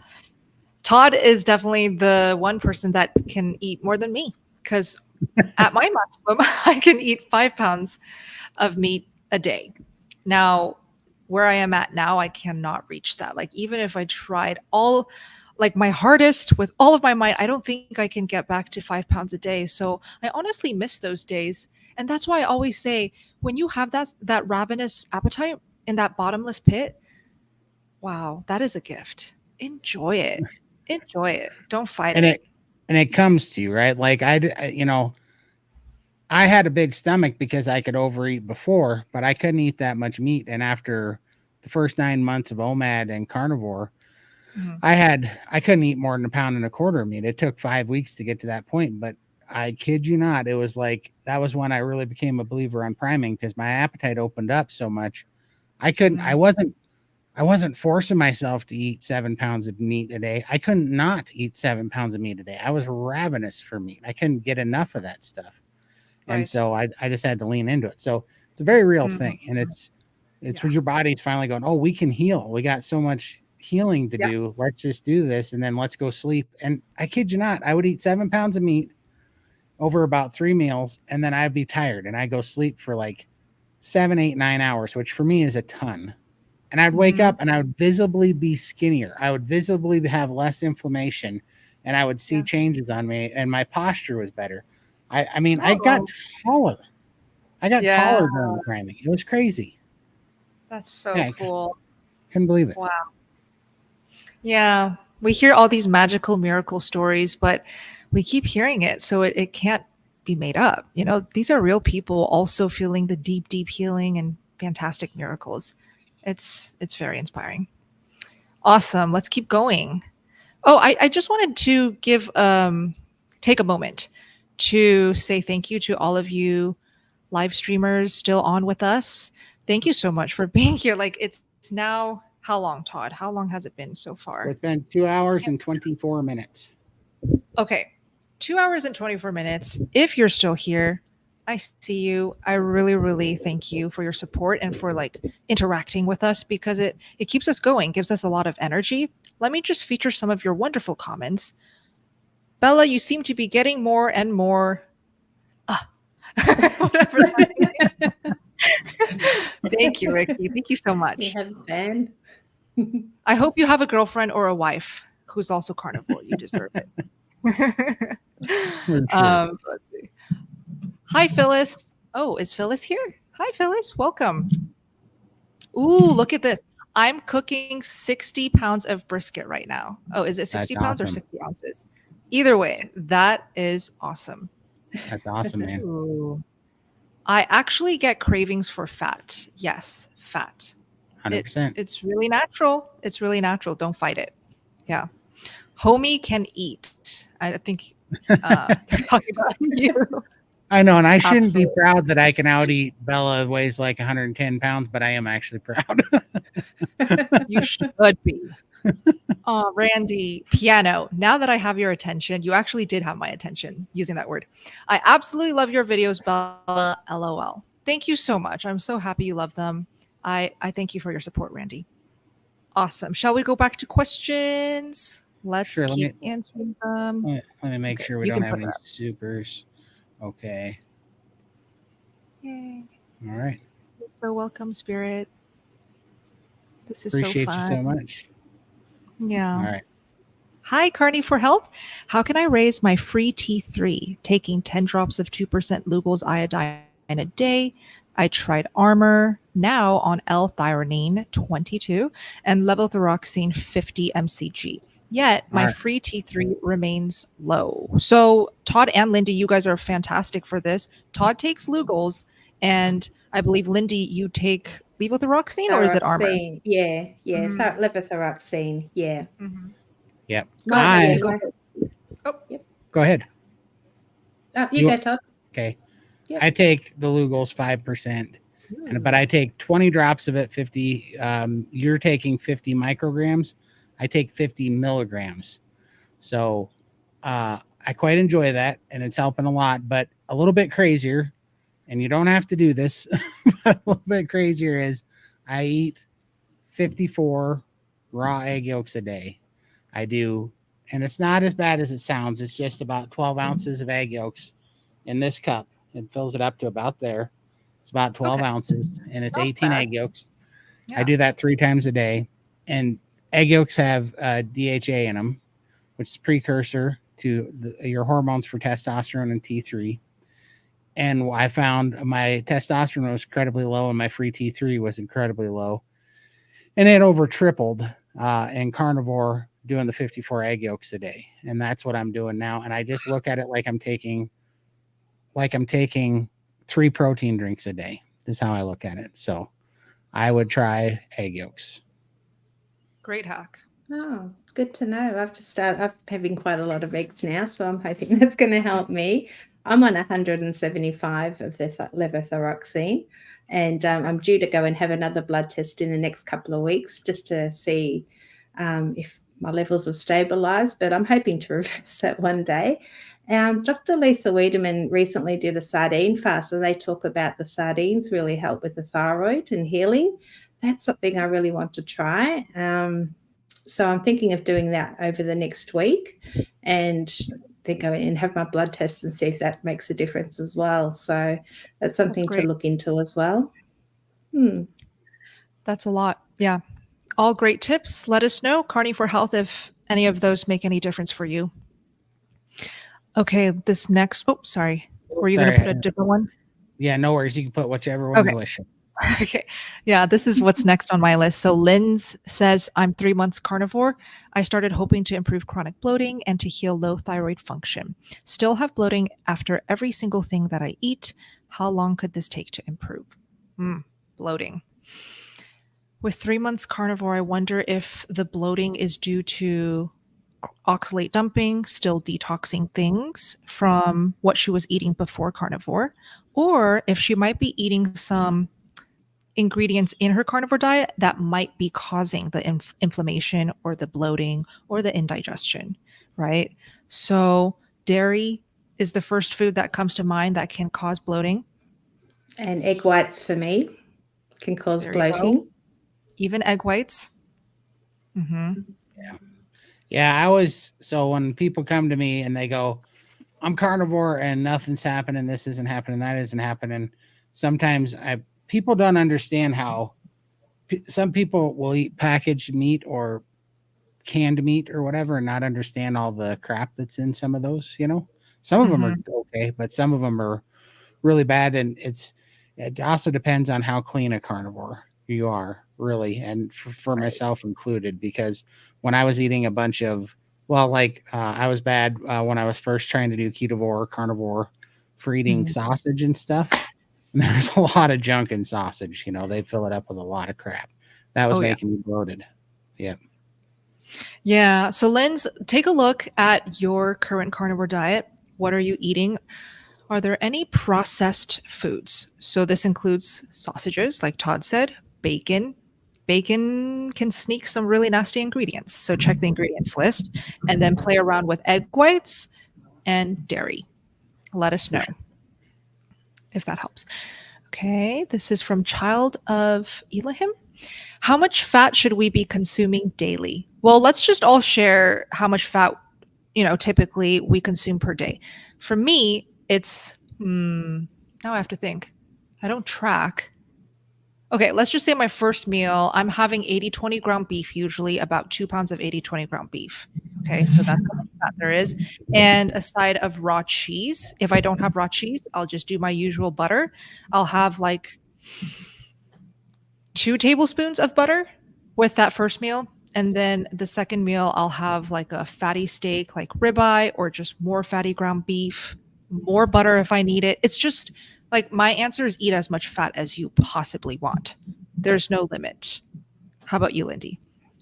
Gosh, I don't know. I don't track macros or count anything. If I'm hungry and I want fat, I'll eat it. If I don't, I just take that as my body doesn't want it, so I don't eat the fat. So I love my raw egg yolks. I'll probably have 2 and I dip my steak pieces in that, and that's a bit of fat there. Or the tallow, maybe a tablespoon with my steak, and that steak I kind of graze over through the day. So yeah, not a lot. I don't eat a lot. Yeah. Yeah. How about you, Todd? Right now I'm eating about a 65 to 70% fat to protein ratio. But honestly, the answer is listen to what your body wants. So sometimes I have to have a 2 to even 2.5 to 1 protein or fat to protein ratio. Sometimes I'm down to a 1 to 1 ratio. It's whatever my body's wanting at the time.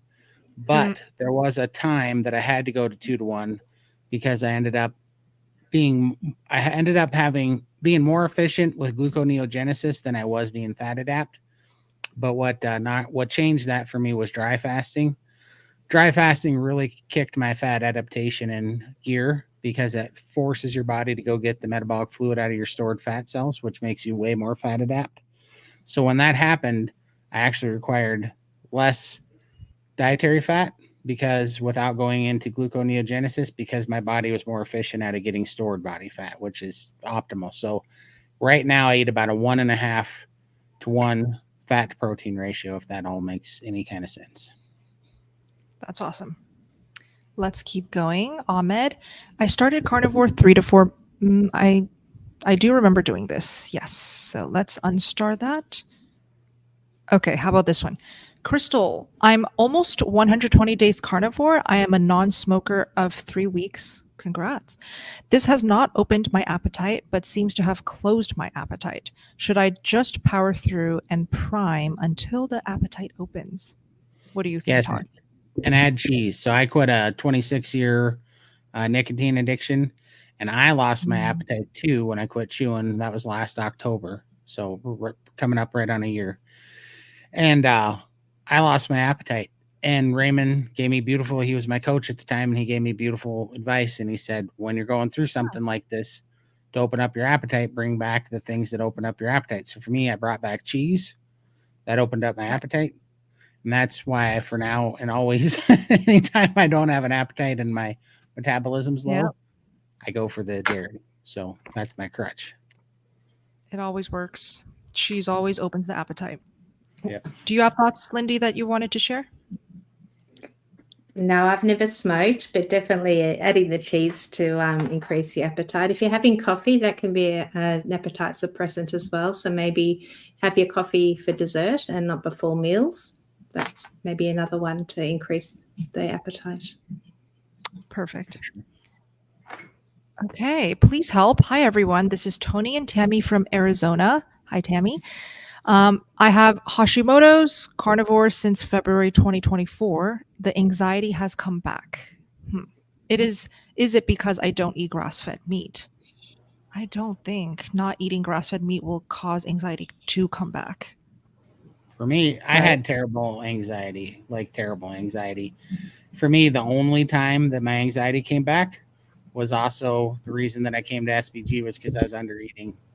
And when you under eat, it's the fat. I mean, for sure, for me, if I get any anxiety, I know I'm under eating, and especially under eating fat. And that's the first thing I add back in, and it goes away. Yeah, exactly.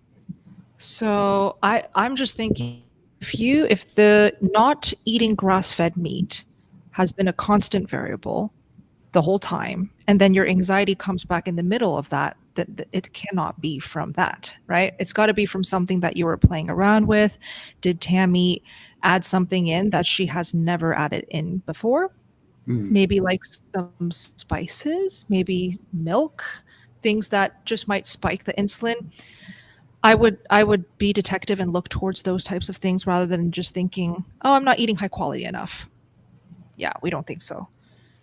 So eat more fat, eat more in general, like Todd says. Let us know if that helps. By the way, we're having these live streams every single week. And like Todd has been coaching me through this because Todd and Lindy are the expert live streamers here. They've been doing it for how long now? Didn't you just celebrate your anniversary? Yeah, Last year. over a year now. Wow. Over a year of doing something, you can learn so much. And honestly, you become an expert at that thing when you do it consistently for a year. So Todd and I, we've been trying to figure out, okay, well, which time might be the most optimal for this audience, right? You guys watching. And this time around, compared to last week, it's later, right? Because last week we did a little bit earlier. No, I think it's the exact same time, actually. But okay. Yeah, I think it was the exact same time last week, actually. But I do feel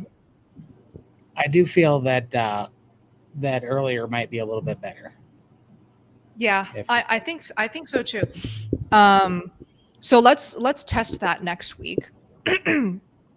Of course, everyone here, let us know if there's any specific times that you think is popular. Like if you're if you're an active live stream watcher, we could learn a lot of feedback from you guys. What are your favorite times to hop on live streams, if that makes any sense? Because I know there's so many YouTubers doing live streams, like some of them do it daily. I'd be curious to know how like just changing times per week will help the community and see how it reflects. Yeah. For sure. Okay, let's keep going. Yeah, for sure. Now I can't remember where I left off. Oh, sorry. I'll go back. There you go. Oh, no There's the worries. next one. Okay. I was diagnosed with hypothyroid years ago. I am on levothyroxine. Okay. I recently tried 10 drops of the 2%. In about 1 week, my ears started ringing. Do you have any explanation for why? How about you, Todd? So let's see. Did you say 1 week and her ears started ringing? 1 week, my ears started ringing. Yeah, 1 week. Yeah. So I think it's probably things. I actually think things are healing. So I've had two extreme reactions that were related to my testosterone. One was several years ago when I took testosterone injections. The first testosterone injection I ever had gave me a migraine. I had to go home and close my eyes and lay down for a minute. When I woke up, or when I opened my eyes, my ears were ringing, and I could see. I felt like I was seeing in high definition for the first time. I felt like I was seeing color for the first time. Whatever that injection did, I was my hormones were so messed up that testosterone turned something on. It was making my ears ring, and I felt like I could see in color for the first time. I took testosterone for about 5 weeks. My eyesight was better, but I stopped taking testosterone shots because I found out that you can become dependent on them. Fast forward, when I started taking 50 milligrams, not micrograms of iodine, glucose iodine. First day I did that, I had the same response, which is why I knew I was also on the right track. I had to close my eyes and my ears started ringing. And I opened my eyes and I felt like I could see color again for the first time. Like everything was more vivid and bright. And so I realized that had something very similar to do with testosterone that was going on there. So I don't know what it means, but it went away for me on the iodine. And I took that as a healing sign when I could see color. I just was like, well, this is heading in the right direction. It's extreme, but it's a good thing, So that's basically, I don't know why it's doing it, but it did clear up for me. Okay. Yeah. Lindy, do you take iodine? I have tried it, but I didn't find it do like any difference whether I was on it or not. So every now and then I pop a little bit of a squirt on my meat and have it, but I don't take it religiously every day. Gotcha. Yeah. Hopefully that helps, Sheila. Okay, Briar, how do you determine how much water you should drink in a day? I'm guessing the amount would fluctuate, but based in what, especially if there's signal in. I personally determine how much water I drink by just drinking to thirst. So that's my answer. How about you, Todd? Yeah. So, man, it's a complicated one. I drink to thirst, but I quit so many things that I was over drinking water. I think the last addiction I had was actually water. And so it's such an individual thing, but I was over drinking water. It was causing calf cramps. It was causing fluid retention. But there was some sort of link there. I don't know what it was, but I fixed it with dry fasting and fat adaptation. When I did that, I lost I was able to access metabolic fluid in my body, which seemed to satiate me for salt, which made me not want to eat salt anymore. So I stopped salting my food. When I stopped salting my food, I stopped having a water addiction because I was drinking 2 to 2.5 gallons of water a day. And it was putting a ton of fluid on me. And it was also washing out my gut bacteria. So it was making it hard to digest meat. And, but it was like an asphyxiation that I had drinking water. And now I only drink, if I drink a half a gallon, that's a lot in a day. So I've gone down about 20%. So long story short, I am now able to listen to my body, but I was not able to listen to my body till I got fat adapted and was able to access the metabolic fluid and got away from the salt. And I'm not advocating that everybody has to quit salt. I'm just saying when I healed to the point that my body no longer craves salt, that made it easier to regulate my thirst. So for whatever help that gives you. Yeah. I'm curious, Todd, since we're on the topic of no salt. Once you cut out the salt, do you find meat tastes bland? Not at all. I think it actually, now when I put salt on meat, it tastes too salty. When I eat meat without salt, it tastes perfectly salty on its own. And I love the flavor that it already comes with. So yes. I don't know how that happened because I tried to quit salt once. I tried to quit salt about a year ago. And I was going to do Lion Diet, no salt for 90 days. I made Lion Diet for 90 days, but I only made no salt for 2 weeks. Couldn't do it. I needed the salt. Then I started dry fasting. When I started dry fasting and my fluid consumption went down, all of a sudden I found out I didn't have a craving for salt anymore. And when I stopped craving salt, my palate changed. All the food automatically tasted salty on its own. Now when I taste something with salt in it, it's unpleasant. It's weird. I mean, I can relate. So it makes a lot of sense because when I eat steak with salt on it, it burns my throat. That's how intense it is for me. Not only does it taste way too salty, it legit burns my throat. And I'm like, oh, that does not feel good at all. So that's why That's funny they say that. It burns my tongue now when I get salt and I would take something that's salt. Like, it's what main reason I stopped eating bacon. Bacon's too salty. When I eat the bacon, my tongue swells up. It's weird. Like that's a sign then we don't need the salt. And again, for most people, you need salt. Okay. You're not going to feel great if you cut out salt, especially if you're I love hearing these stories where carnivores naturally stumble upon it because they're like, "Ooh, one day I just realized that all that salt that I usually add just didn't taste good." In fact, Dr. Chafee told me this story that he experienced. He just naturally gravitated away from salt, away from salting his meat because he just didn't feel like he needed it for flavor. For sure. Meat plain was so flavorful for him, and me too, and Todd. Yeah, totally. Love it. Yeah, I used to love adding salt to mine, and then I transitioned to smoked salt just to get that different flavor. And I was going through a stage of having all different types of smoked salt, and now nothing on my meat. I just have it plain as well. Yeah, but I do Right. like salt on my eggs still. I find eggs can be a little bit bland, and even if I put a bit of butter, I'll put a little bit of salt on that. I really enjoy that, but I can't have salted butter. Has to Oh, be it's salty. unsalted. Yeah. Yeah, there you go. Okay. Mm. It's almost as if like our taste buds reset the longer you just feed it natural foods. You don't even need added stuff like salt. Yeah. No, and it kind of makes sense because where were we getting salt when when we're hunting? I mean, Yeah. yes, we could go mine it or whatever, but were people really carrying around a bunch of salt? I doubt it. Yeah. I honestly think it's just a sign of healing. I think as we heal, we become more metabolically balanced, and we have the nutrients and the minerals that we need.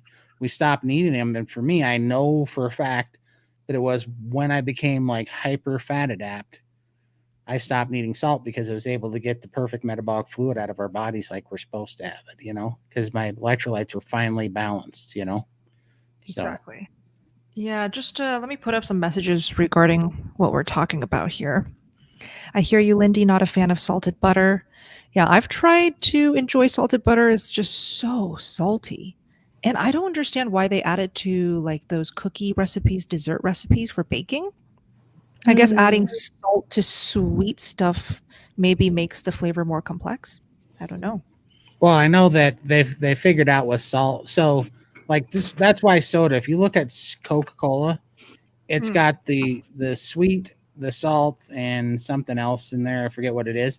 But the food companies know, like, if you put salt, if you're monitoring the brain and you put salt on something, it'll light up a certain endorphin part of the brain. If you put sugar in just it, like lights. just like sugar. Yeah.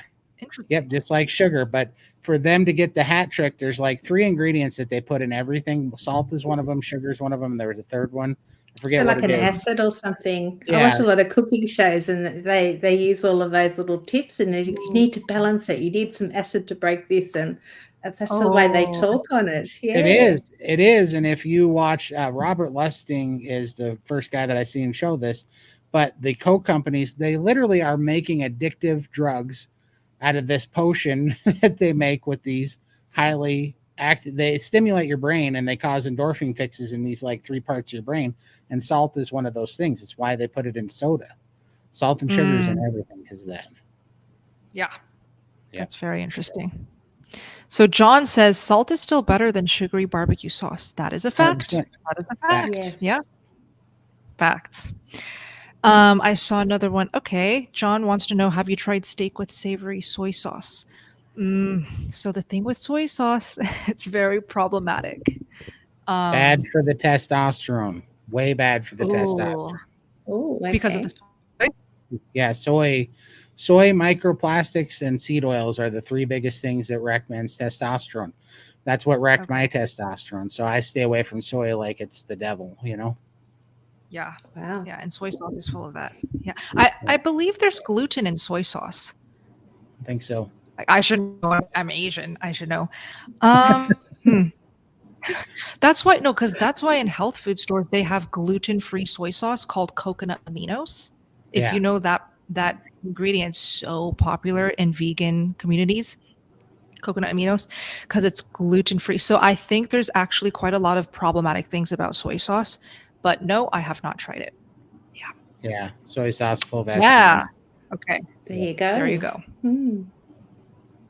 I throw rocks at soy sauce, says Ricky. Soy sauce has wheat. There you go. So that's why it has gluten. Soy is the devil. Yep, it is coconut aminos. I stopped liking soy sauce. Good. Very good. Yeah. Shall we keep doing questions? How about this? And also, when we're answering these questions, now that the serious carnivores are gone, we can just hang out. For sure. Like now, That's I'm good. really having fun. No, with Dr. We don't have Phil, I Raymond. want- and Raymond and Chad, to be honest, he's very, very hardcore. But like when Yes. Dr. Phil is there, I want all the questions to go to Dr. Phil because Dr. Phil is hard to get. You know, he's so For busy. He's very selective about where he spends his time. So I'm always so honored. But now that it's just us three, we can chill. But Gliscore says, how does milk on carnivore work since it has carbs? Can I drink it still or should I not?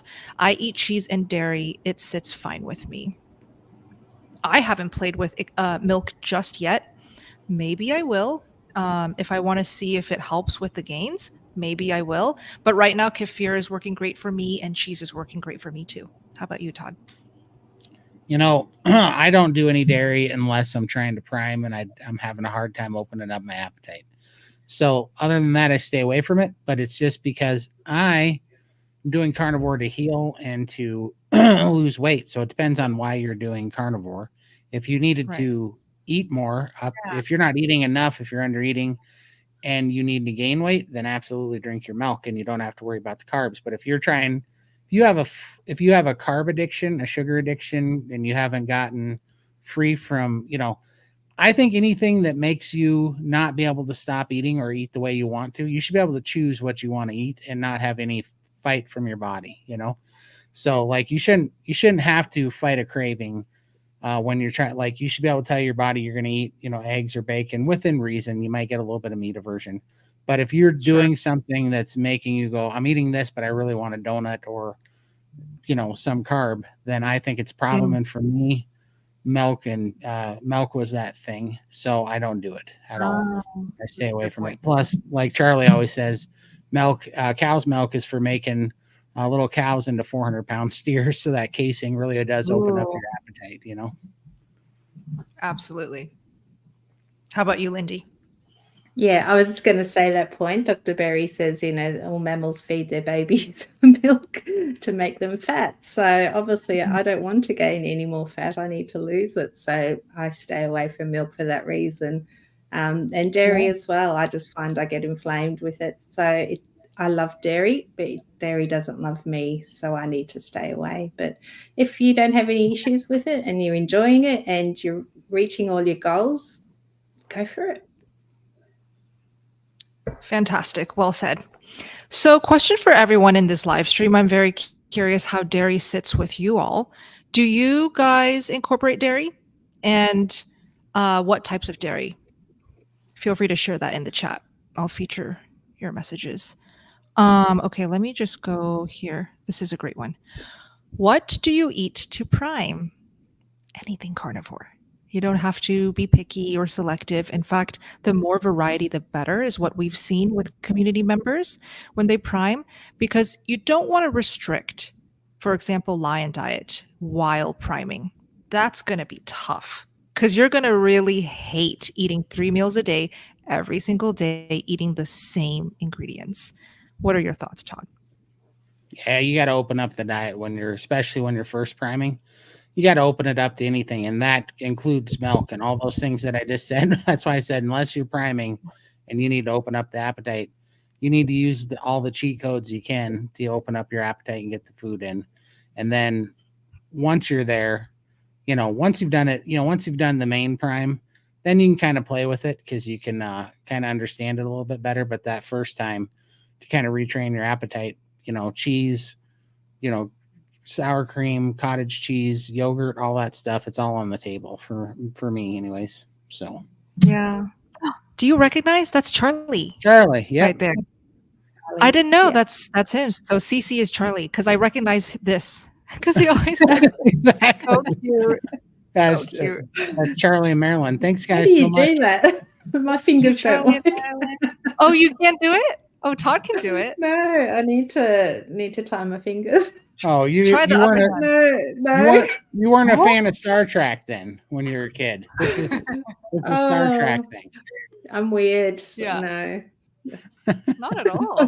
Be kicked out of the cool kids club now. Not at all. Thank you so much. Everyone for watching the watching, live, Charlie. I they're not appreciate doing this. Yeah, thank you, They are. Charlie. It's like, oh. it. Everybody's testing. We yeah. got a super. Oh my gosh, it's Brian. Brian is a long-time SBG member. He's like one of the first gentlemen that joined. So, hi, Wow. Brian. Nice to see you here. Yeah. So, he wants to know, does fermented dairy mitigate appetite stimulation compared to non-fermented dairy? That's a good question. Oh, wow. So, I'll tell you my experience because I've played around with cream. Would you say cream is not fermented, right? No, cream wouldn't be. It would have to be like a real Greek yogurt or a kefir. Right. So I've played around with cream, like raw, heavy whipping cream, and I've also played around with raw cheese and raw kefir. Both of those are fermented dairy. When I eat the non-fermented dairy, yes, it tastes like candy to me. Like when I drink that cream, I don't drink just a couple sips. I drink the whole bottle because it tastes like sugar water to me, or sugar milk, like condensed milk. Mhm. So yes, I do find that with fermented dairy, like it's still so palatable. It's still going to open up your appetite. Just minutes ago, Brian, maybe you just jumped on. Todd, Lindy, and I, we were talking about how when people have a difficult time opening up the appetite or eating enough, we all agreed that cheese is the food to help, you know? So I think it's a very personal thing.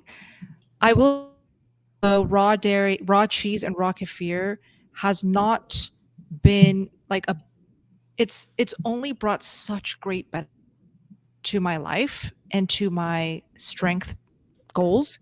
So Brian, are you trying to lose fat is my question, or are you trying to build muscle?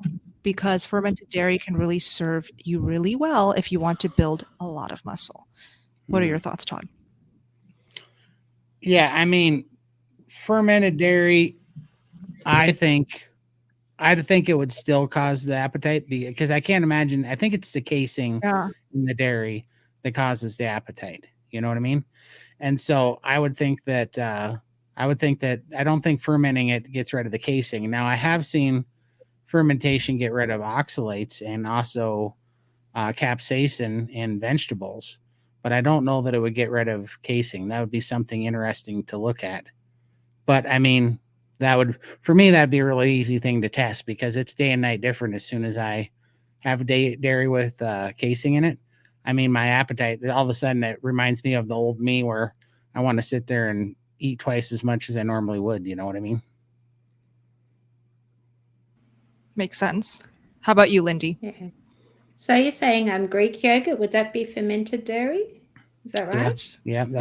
That's fermented. Well, I did have that is. Yeah. Mhm. I did have some last week at my daughter's house, and I was still hungry afterwards. I was craving. I just wanted to keep eating it, you know. So definitely does ramp up the appetite. And if I don't eat any like protein or something afterwards, I will start craving other things. So definitely a bit dangerous for me. Yeah. Yeah. So let's all help Brian out. Like, what are your experiences? If you're in this live stream, put it in the chat. I'm going to feature some of your guys' messages. I just love reading your messages because I learn so much and it's also so hilarious. So let's slow down and just enjoy these messages. Hold on. Ooh, cheese and olives. I used to love pastries, was a horrible addiction. Good for you for getting over pastries addiction. Here, Darcy says, I'm still having dairy, mostly cheese. Sometimes I will try sour cream as a garnish. Oh, sour cream is so good as a garnish. Yes. Interesting that Andrew craves broccoli. I don't understand what's so good about broccoli that you crave it. The farts. I think that's the thing I've got out of broccoli. Maybe like Raymond. Right. Maybe the crunch. Try some pork rinds to get that crunch. Good point. So fascinating. Yeah.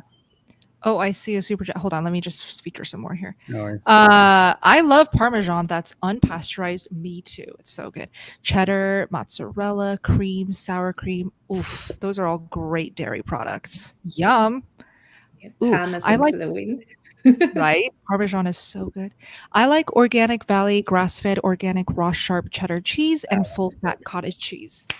Fantastic. That Organic Valley raw sharp. Oh man, that's good. Oh, that's one of my favorites. That's one of Mhm. my favorites. Yeah. Ooh, let's see. Yes, hi iDog TV. Oh, I see all of your comments. I see your comments. You're seriously like a long viewer. I really appreciate you. Whoa, is that a Samson Q2U mic? If so, I have that same mic. It is. It is. This is the Samson Q2U. I've had this since day one of doing YouTube, and I still use it. Wow. It's awesome, and it's very affordable. It's on They're Amazon. Not bad. It's pretty good. Yeah. Okay, let's see. Old cheese go. Okay, let's do the super chat. Hi, Benjamin. Thank you for joining the live. Thank you for your super chat. So Benjamin says struggling. 23 days ribeyes and salt and water, 2,500 calories, MCAS histamine reaction. I wake up jittery and anxious, almost quit. I wake up hungry, not excited for meals. Blood sugars 5.6 to 7.2. My ketone 0.8 to 1.8. Mood is flat. Sleep is blah. Thank you for the details. This really helps us help you troubleshoot. 23 days ribeye, salt, and water. I'm guessing you're doing lion diet or ribeye only diet because you want to heal your MCAS. That probably makes sense, right? Now, Yeah. Todd, do you know anything about MCAS? Yeah. So Lynn has that mast cell activation syndrome. Midlife carnivore, Lynn. Yeah. Oh, Lynn. Okay. So it actually limits how much stuff they can eat without having a histamine response. So, but the fact that he's eating ribeye, I mean, ribeyes are generally a more aged meat, you know. So I'm gonna channel Alyssa and say, have you tried lamb? Right? Because some of that might be from the aged red meat, because you might be having a histamine reaction to that. But also 2,500, like, why are you, like, I'm guessing you're doing lion because you're trying to not have a histamine reaction. That's why I asked that. But also 2,500 calories seems like a lot, but it's not really if you haven't primed yet. Like, it's not a lot at all. So you need more food, but you need to find food that you can get down in a palatable way. And it might just be doing like what Coach Amy says and doing 5 bites an hour, even when you don't feel like it. And you're going to be lethargic through the healing process, you know. But also the fat could help. And I know that ribeye is the perfect amount of fat until you cook it.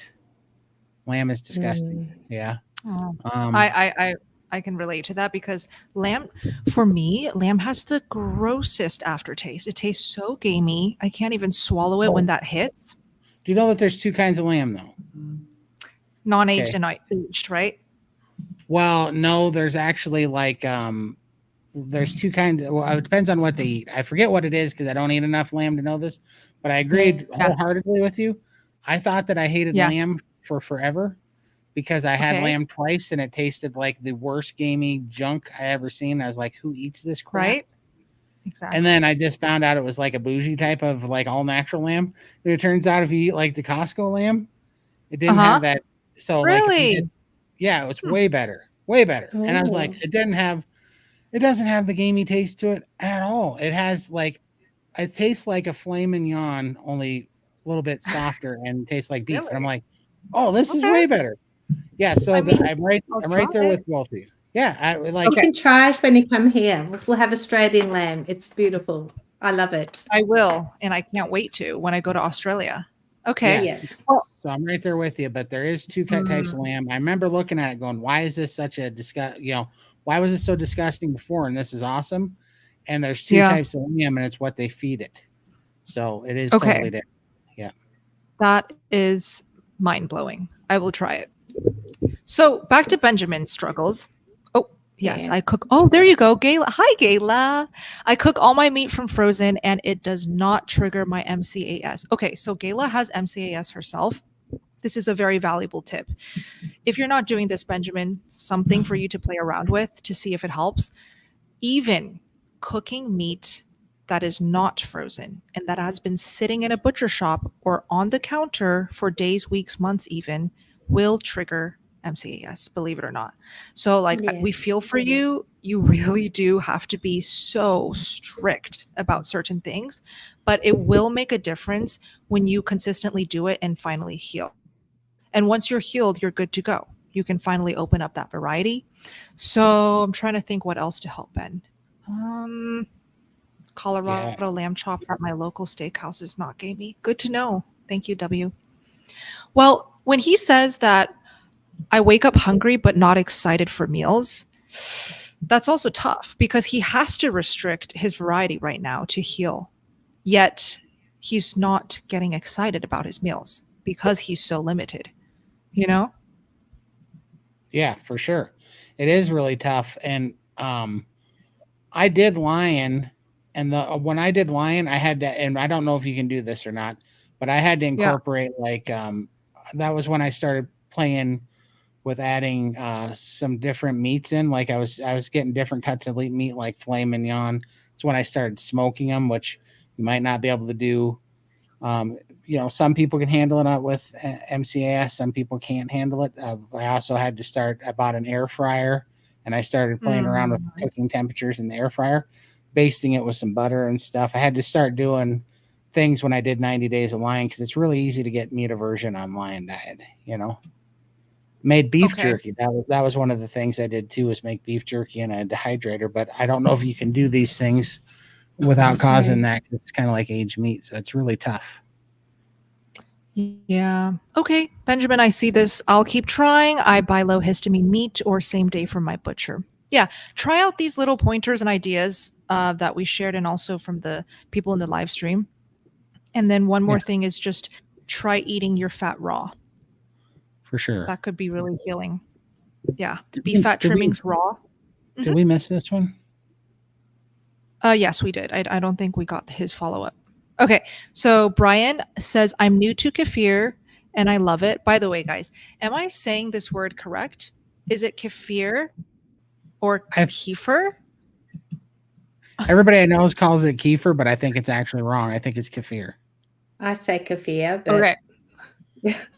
Or is it kefir or kefir?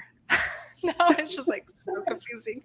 I don't know. If I'm around people here, I'll call it kefir. If I'm around like Kiefer Sutherland, if I'm around other people, I call it kefir. So okay, well, definitely suits your accent more when you say kefir. Right.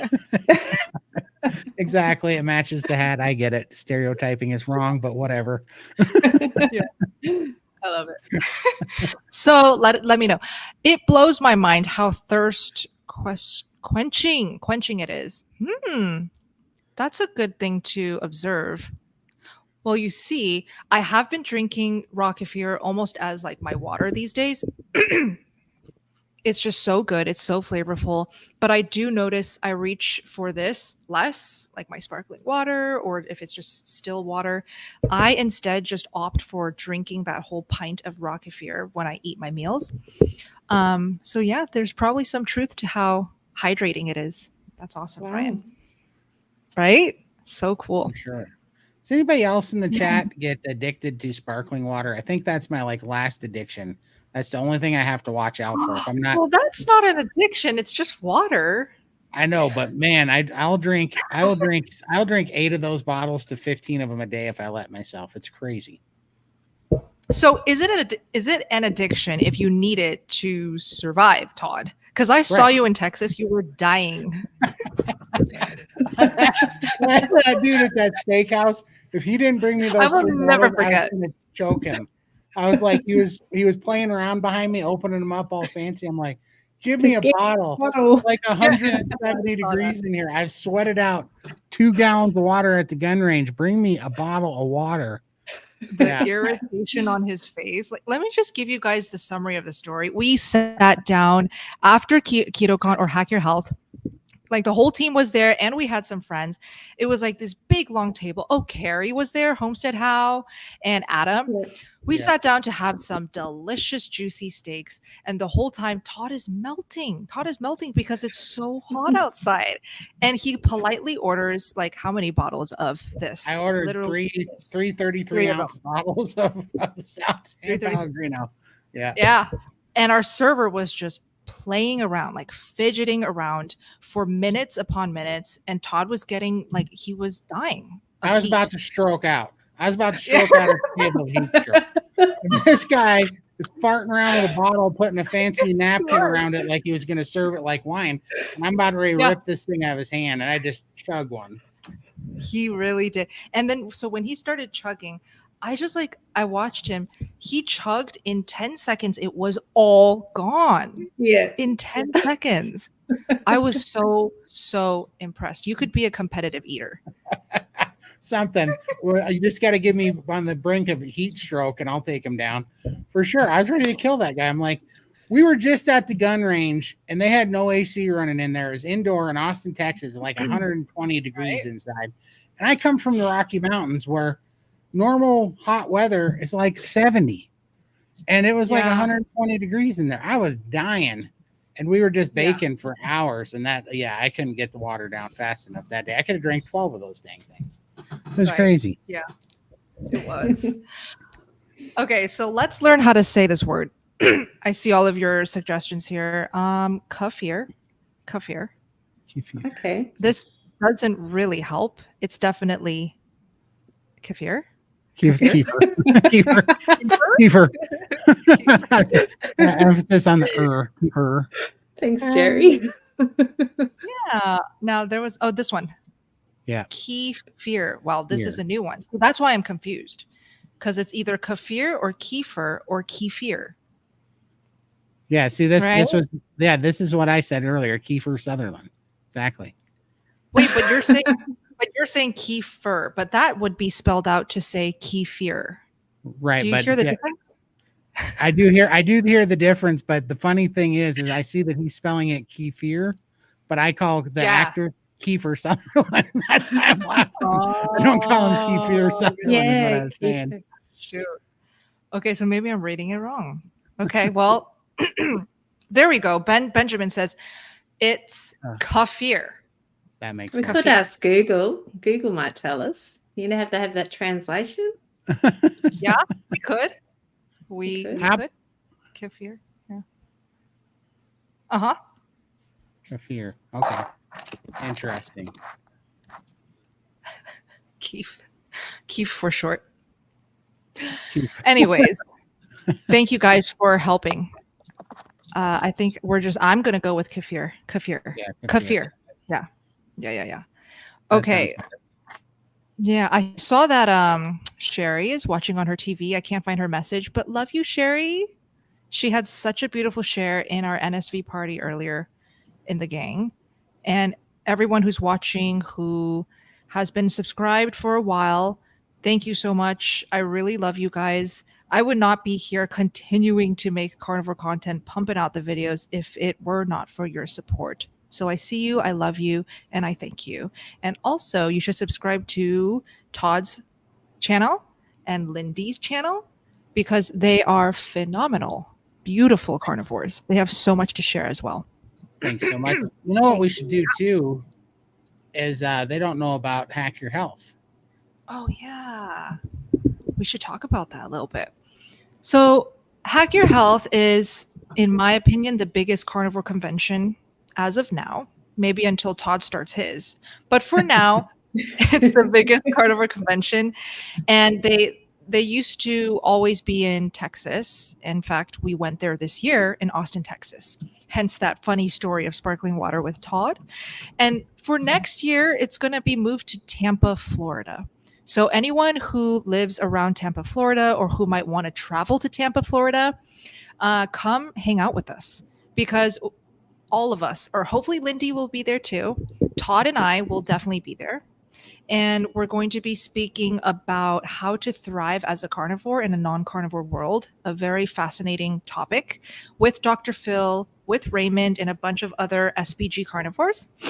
And it's going to be so much fun. So if you guys want to join us, connect with all of the carnivores that show up.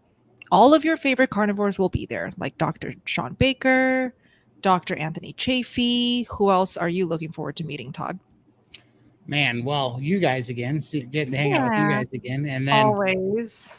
yeah, and then definitely I bet Carrie Mann will be there. That'll be fun to see Carrie Mann. And then I'm hoping, I'm hoping carnivore's getting so widespread. I think it'd be fun if you've been watching the news and stuff.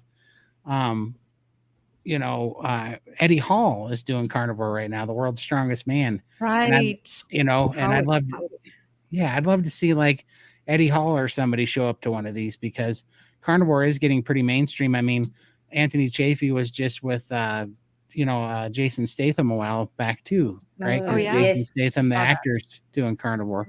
So And it'd be Bear fun. Grylls. Bear Grylls would be awesome. Bear Grylls is doing carnivore. Yeah. Wow. So it'd be really fun to start seeing some of these people, because it is going pretty mainstream, which is going to be really good for, for the community to help get the word out there. So I'm hoping to see some names like that, standing up for it. Do you guys know who Chris Pratt is, the actor? Oh yeah, love Chris Pratt. Okay. So there were carnivores on Instagram saying, did you guys see his Instagram story on that day? He literally announced that he's carnivore. So I guess he's carnivore too. That's awesome. Oh. He's super good dude. He's in Guardian of the Galaxies and all that. That's awesome. Yeah. Don't know. Oh, you don't know him? If I saw his face, I might. I don't know names. Yeah. Right. If I might recognize him. Yeah. Yeah, exactly. Awesome. That's awesome. Yeah. But is the carnivore code still good for $100 off? It sure is. Yeah, so I put it in the chat for everyone watching the playback as well. I hope the links are clickable in playback form. Are they? They're Live chat not. replay? They're not, unfortunately, but they will be. But it's okay. Did we put it in the description, or we can put it in the description of the playback? We can always edit after the live stream ends and just pop it in there. Then I'll put a note. I'll make sure to do that. Okay. And then we did link that. Okay, cool. What else? I mean, we can go back to answering questions, but I don't really feel like it. Right. Like, No. I really, really want to keep helping you guys, but we're going to do this every single week. So I kind of want to unwind, if that's okay For with sure. everyone. Absolutely. Well, Yeah. yes, it is $199 for 3 days. And I think if you do get that early bird price Magic Moon, it is going to be the cheapest it will ever be. So if you guys are sure about going there, get the tickets now, because the prices go up a lot by every single month. So I don't want you guys to regret it, and just get that early bird price.